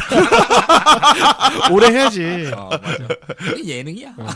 예내로 갈게요. 예. 자, 그럼 청취자 의견, 방송에 대한 청취자 의견 좀 한번 읽어볼게요. 네. 많은 분들이 보내주셨는데, MJ님, 최근 문재인 대통령 방중 전후로 대통령 행보에 대한 왜곡 비방 기사와 문재인 대통령 지지자들의 어떤 반민주주의라느니 홀리거리니 하는 이런 기사가 나오네요. 이런 거에 대해서 제대로 힘을 좀 실어줬으면 합니다. 정치 신세계와 뉴비씨 관계자분들 새해 복 많이 받으시고 더욱더 힘내주시길 부탁드리겠습니다 해주셨고요. 네, 달마준 가자님. 지난 7월에 암수술과 방사선 치료를 잘 끝내고 맞는 12월 27일 제 생일을 축하하고 싶습니다. 15년 만에 두 번째 암치. 와. 박수. 이겨내신 거죠? 네. 2002년 노무 대통령 되시는 거 보면서 첫 번째 암치료 받았었고 2017년 문 대통령 되시는 거 보면서 두 번째 암치료 받았습니다. 묘한 인연인 것 같아 이번에도 좋은 결과 있을 것 같습니다. 좋은 결과 있으실 겁니다. 네. 믿습니다. 요즘은 몸도 많이 좋아져 댓글 방어로 다닌다. 댓글 방어까지 좀 쉬세요 좀. 좀 치료 좀 받으세요 좀. 그러니까 건강하신 분들이 좀 댓글 방어 좀 열심히 하세요 좀 진짜. 네.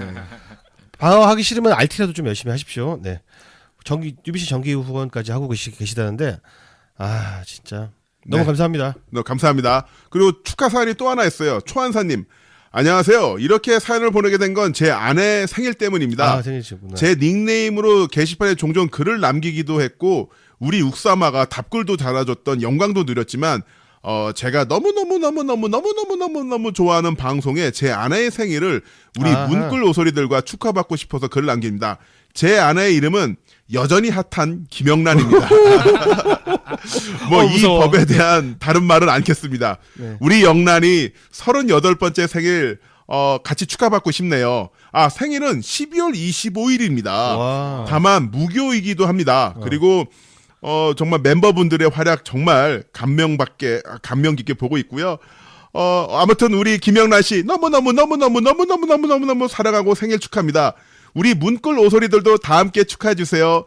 나 당신을 사랑합니다. 축하합니다. 축하합니다. 예. 아, 크리스마스 날 또 생일이시구나. 네. 자, 이렇게 축하 인사로 뉴스 신세계라네. 너 왜 탐내는구나, 그냥. 아니야.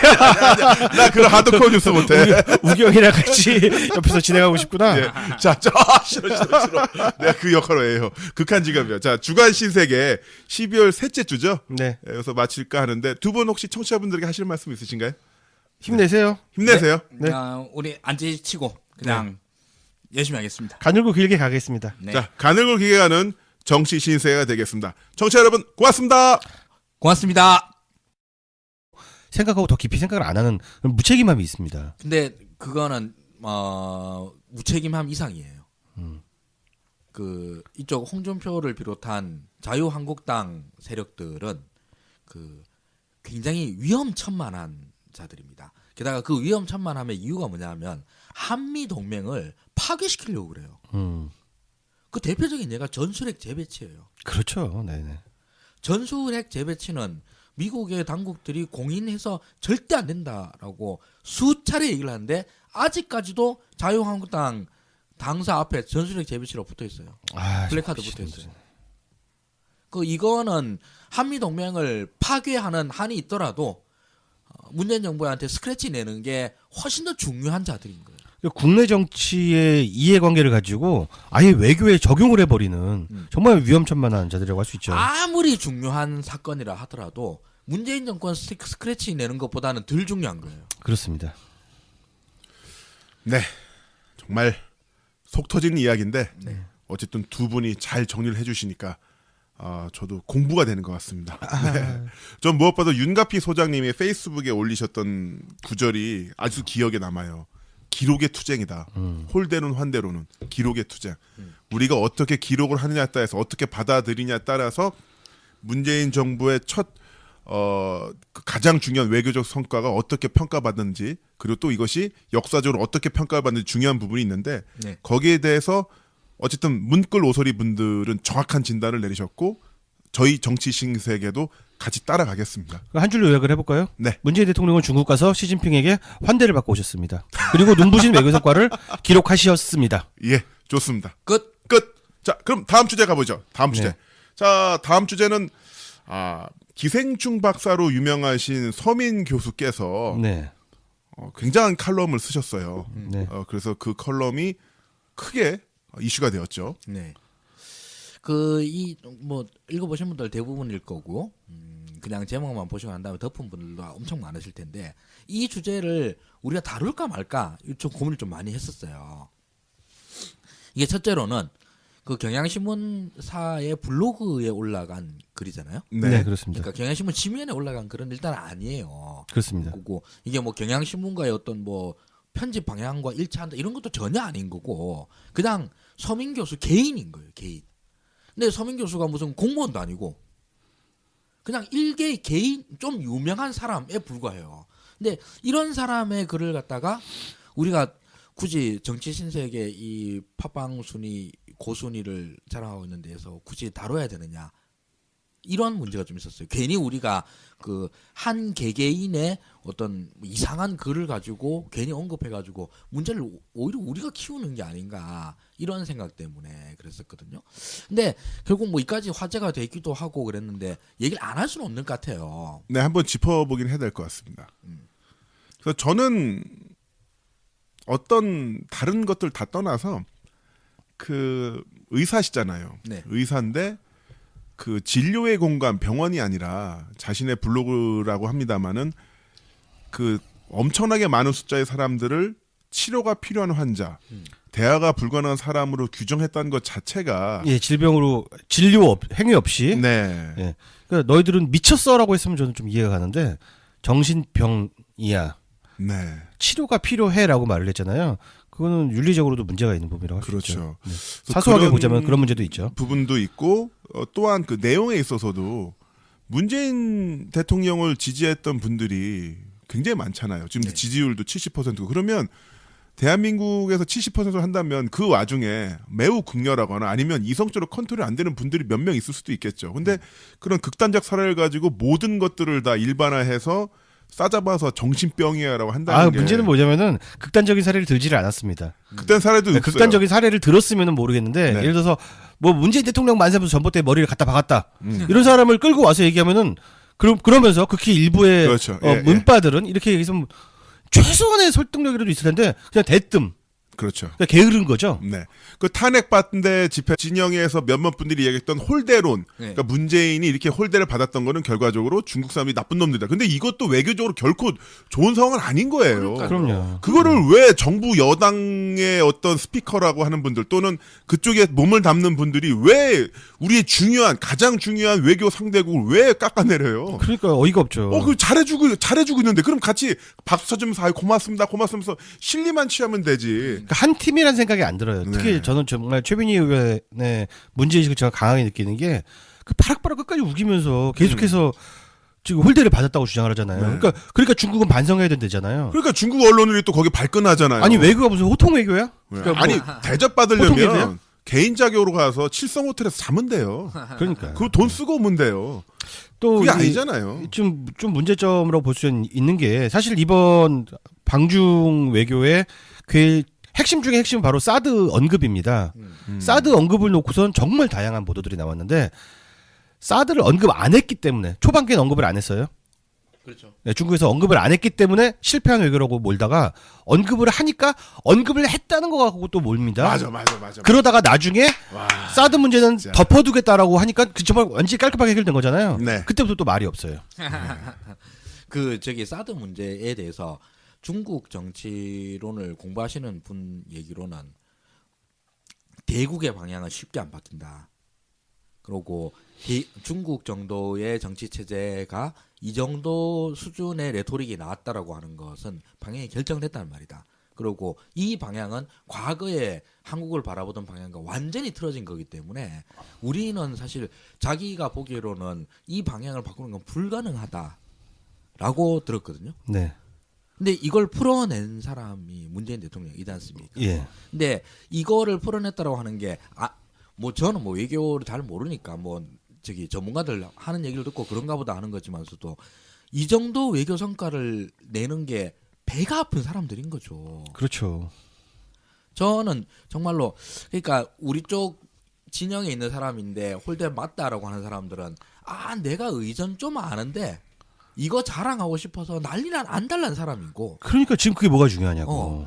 그래 알았어 의전 아이고 많이 하시네 이 정도로 생각을 하고 저쪽 보수 언론들 쪽에서 끝까지 홀대론 그러면서 이 중국 나쁜 놈들 문재인 이렇게 무능한 이런 식으로 나오는 것은 뭐랄까 국익이라고 하는 개념은 하나도 없는 사람들인 거죠. 네, 그렇습니다. 지금 두테르테랑 비교하면서 두테르테보다 대접을 못 받았으니까 홀대다라는 주장을 보면 진짜 어이가 없는 게 그 필리핀에서 사드를 설치했습니까?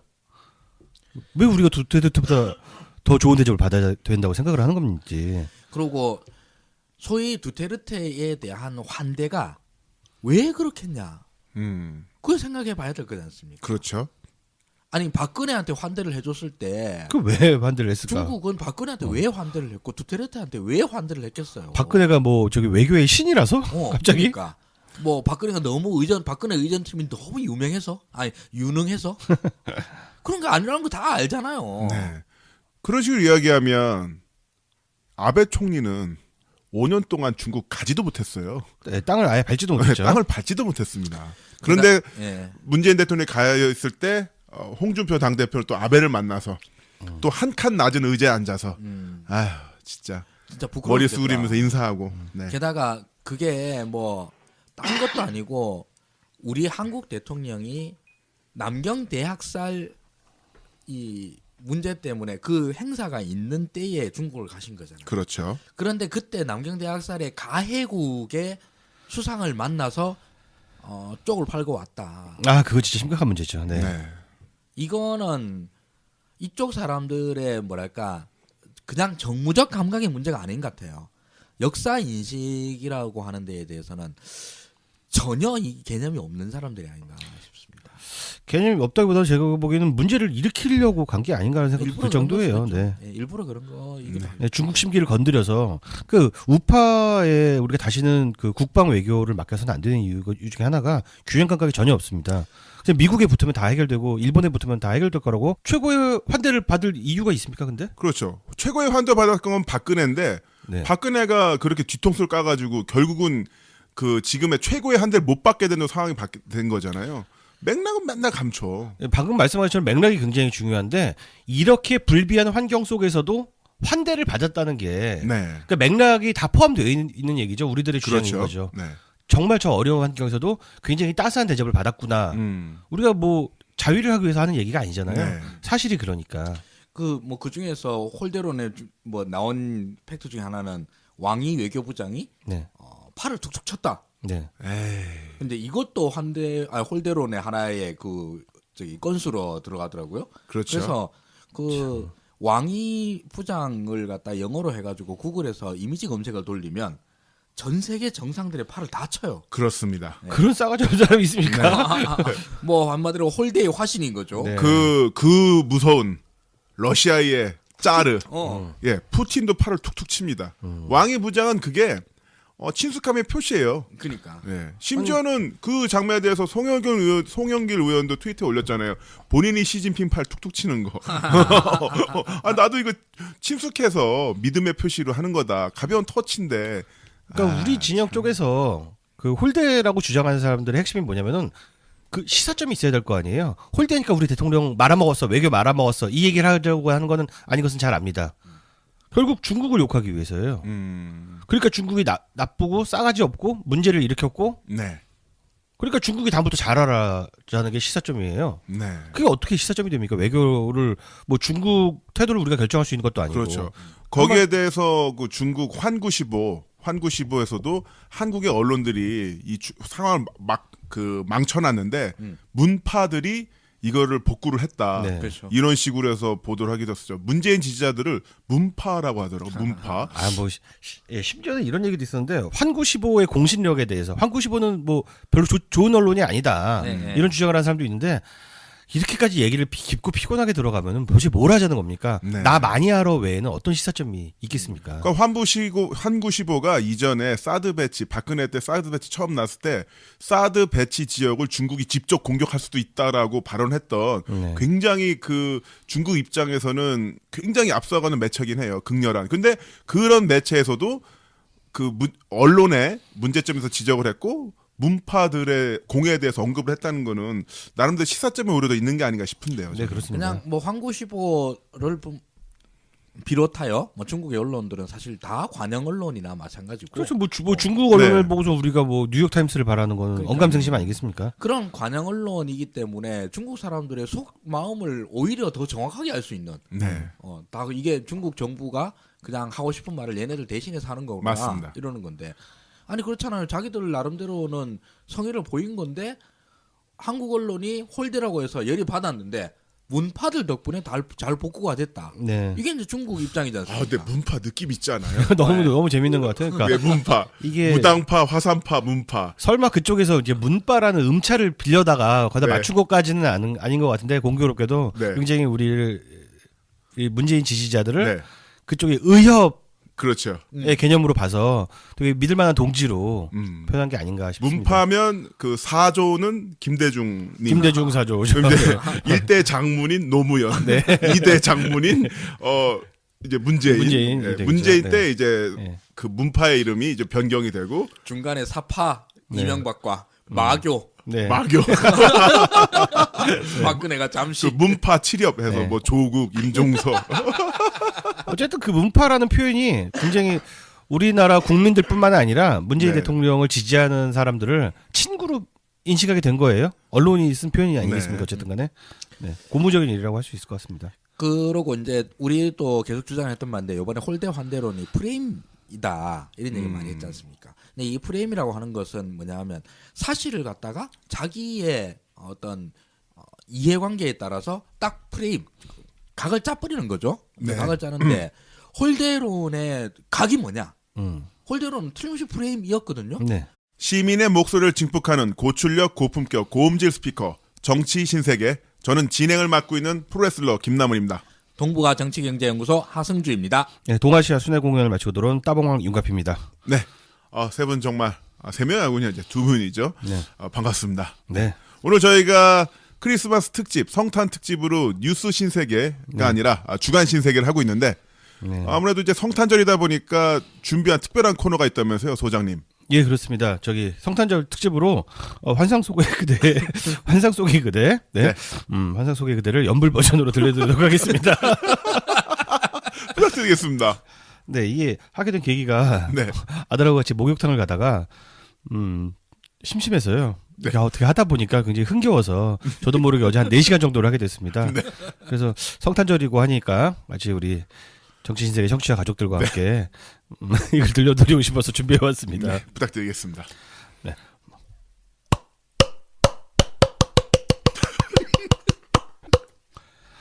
환상 속에 그대가 있다. 모든 것이 이제 다 무너지고 있어도 환상 속에 아직 그대가 있다. 지금 자신의 모습은 진짜가 아니라고 말한다. 단지 그것뿐인가? 그대가 말하는 그것은 아무도 그대에게 관심을 두지 않는다. 하나 둘 셋 렛츠고. 그대는 새로야 한다. 아름다운 모습으로 바꾸고 새롭게 도전하자. 그대의 환상, 그대는 마음만 대단하다. 그 마음은 위험하다. 자신은 오직 꼭 잘 될 거라고 큰소리로 말을 하고 있다. 하지만 그대가 살고 있는 모습은 무엇일까? 하나, 둘, 셋, 넷. 환상 속에 아직 그대가 있다. 모든 것이 이제 다 무너지고 있어도 환상 속에 아직 그대가 있다. 지금 자신의 모습은 진짜가 아니라고 말한다. 감사합니다. 자, 그러면 주간 뉴스 분석으로 한번 들어가 볼까요? 네네. 네. 이번 주를 가장 시끄럽게 만들었던 거는 아무래도 홀대 환대론이 계속 이번 주까지 이어지게 됐죠. 지난주에서부터 시작해서. 네. 네. 그래서 뭐 이 얘기를 뭐 다시 한번 우리가 거론하는 건 그렇지만 간단하게 스케치를 하면은 이런 것 같아요. 처음에는 뭐 그 시민과 언론이 그 홀대 환대의 일종의 전선이었죠. 한치 양보 없이 서로 싸웠습니다. 그래서 이게 많은 사람들이 홀대다 아니다를 너무 강론으로 들어가서 현미경을 들이대고 따졌는데 중요한 게 아니죠. 중요한 건 프레임 전쟁에서 누가 우위를 잡느냐. 건곤일척의 승부였다는 거죠. 네. 근데 이 와중에 의전 평론가들이 또 등장하게 됩니다. 그래서 뭐 일부 좀 철없는 우리 당의 이제 원외 의원은 틀린 표현이죠. 네. 원외 인사들이라든가 뭐 시사평론가들도 그렇고 우리 편임에도 불구하고 그건 의전은 홀대였어라는 네. 주장을 한 사람들이 많았습니다. 그 뭐 홀대가 있었던 건 인정을 해야지. 뭐 이런 네. 유였죠. 그렇죠. 네. 그러니까 상당히 힘 빠지게 만드는 사람들인데요. 네. 그게 제일 안타까웠던 것 같고요. 또 하나가 이제 저쪽 진영이라고 할 수 있겠죠.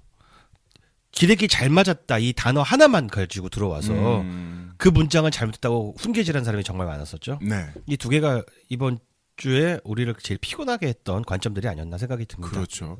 일단은 그 문장 하나만 갖고 나와서 이야기하는 거는 항상 그분들이 이야기하는 뭐 아니면 진보 쪽에서 이야기하는 건데 왜 맥락을 안 봐요?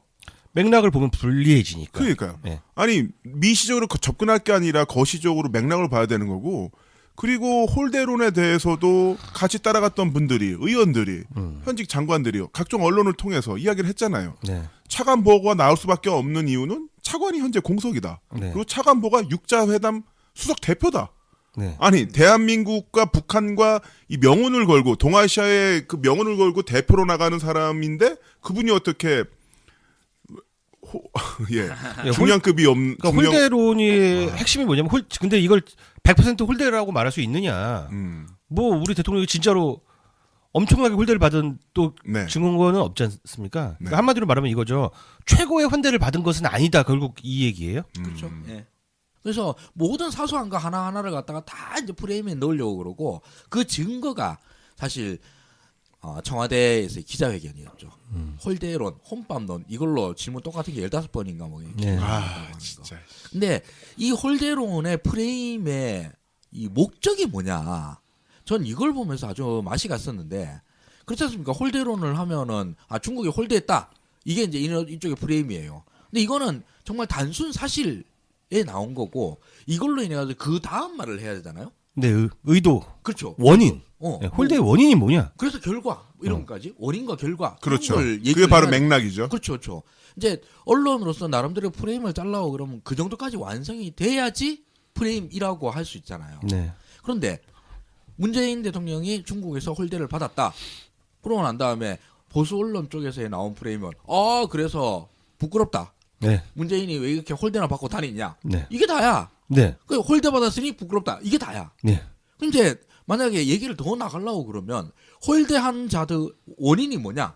원인을 얘기를 못하지. 그래서 저도 그 부분을 주의 깊게 지켜봤는데 그래서 어쨌다는 거냐, 뭐가 문제라는 거냐를 봤는데 네. 쥐어짜고 찾아보니까 아마추어리즘에 갖다 붙이더라고요. 그렇죠, 그렇죠. 예, 외교가 미숙해서 그렇다. 니네가 저희 문재인 정부가 익숙하게 했으면은 아주 유들유들하게 잘했으면은 좋은 대접을 받았을 텐데 그리고 그 예시로 드는 게 왜 전승기념일에 갔냐? 니들은 중국을 너무 몰라. 그게 답니다. 그러니까. 정말 밑도 끝도 없는 얘기죠. 그런 그 프레임 자체가 정말 뭐 맛이 가는 게 일단 원인과 결과의 문제인데 원인 문제에 대해서는 이 새끼들 말도 못해. 왜냐하면 소위 말하는 홀대가 있었다고 그러면 그 원인은 박근혜 때문 아니에요. 그렇죠. 그 얘기를 네. 다 빼놓고 다 얘기해요. 빼요. 무조건 그건데 그 얘기는 차마 못하고 음. 그 다음 나오는 게 결과. 그래서 어쩌라는 말이냐. 이건데 누구가 이제 외교를 갖다가 의전을 뭐 이런 거 저런 거 못 챙겨가지고 앞으로 잘해라. 이게 다 한 거야. 네. 그렇죠. 그래 그럼 의전 잘하면 되지 뭐. 이게 다 한 거고. 그 우리가 대학교 1학년 때 교양 필독서로 읽는 그 에드워드 카의 역사란 무엇인가 그 책에 가장 유명한 문장 있잖아요. 과거와 현재의 끊임없는 대화가 바로 역사다. 그렇죠. 그러면 이렇게 어쨌든 자기들이 홀대라고 이야기를 했으면 그 홀대 원인이 무엇일까? 그러면 중국 전승절에 참석을 해서 시진 바로 옆에서 눈에 확 띄는 노란색 옷을 입고 사열까지 받고 군악대 사열을 받은 게 아니에요. 그러니까요. 군인들 사열을 받았어요. 맞아요. 거기서 그렇게 하고서 바로 사드 배치로 뒤통수를 확 날려버렸으면 이 사람들이 빡이 돌아 안 돌아 이야기를 짚어줘야지. 그 얘기는 싹 빼놓고. 근데 얘기를 하다 보면 저것도 한중 방중 성과에 대해서는 폄하를 못해.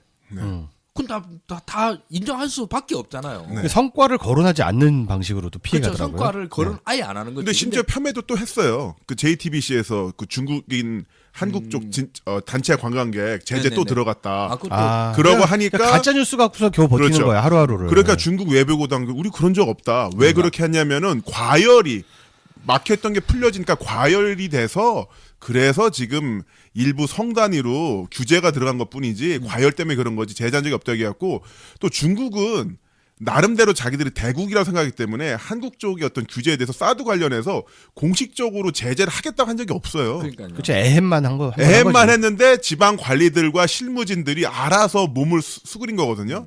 근데 그런 상태에서 문재인 대통령이 중국에 가서 넘버 1, 2, 3 만나고 또한 차기 넘버 1도 만나고 그러니까 또 알아서 풀린 거예요. 그러니까. 근데 이런 시스템 맥락은 다 없애버리고 한중 성과에 대해서 만약에 평가를 뭐니 해도 사드 문제를 갖다 전향적으로 풀겠다라고 하는 공식 성명이 나왔으면 무조건 잘한 거 아니에요. 사실 거의 불가능에 네. 가까웠던 건데. 그 SNS 봐보라고요. 중국에 있는 한국 유학생들이 그전에는 택시 타고 말은 못했다는 거야. 한국 사람이라면 내리라고 그러고. 그러니까. 너 나 이제 한국 사람 태울 수 있는 자신감 없다고 너 내리라고 이랬다는데 뭐 지금 굉장히 유화적으로 바뀌었고 사람들이 마음이 풀렸다. 그건 맞아. 바로 같이 식사하시는 그 서민 식사에서 식사하시는 모습 때문에 또 마음이 풀린 거 아닙니까? 중국 그러니까 사람들이. 보수 언론의 홀대론을 그대로 끌고 나가자고 그러면 중국의 홀대에도 불구하고 한중 어마어마한 외교적 성과를 거뒀으니 네. 문재인은 외교의 신이네? 그렇게 나와야지. 이렇게 나오는 게 나와야 되잖아요. 그렇죠. 그렇기도 하고 또 우리 쪽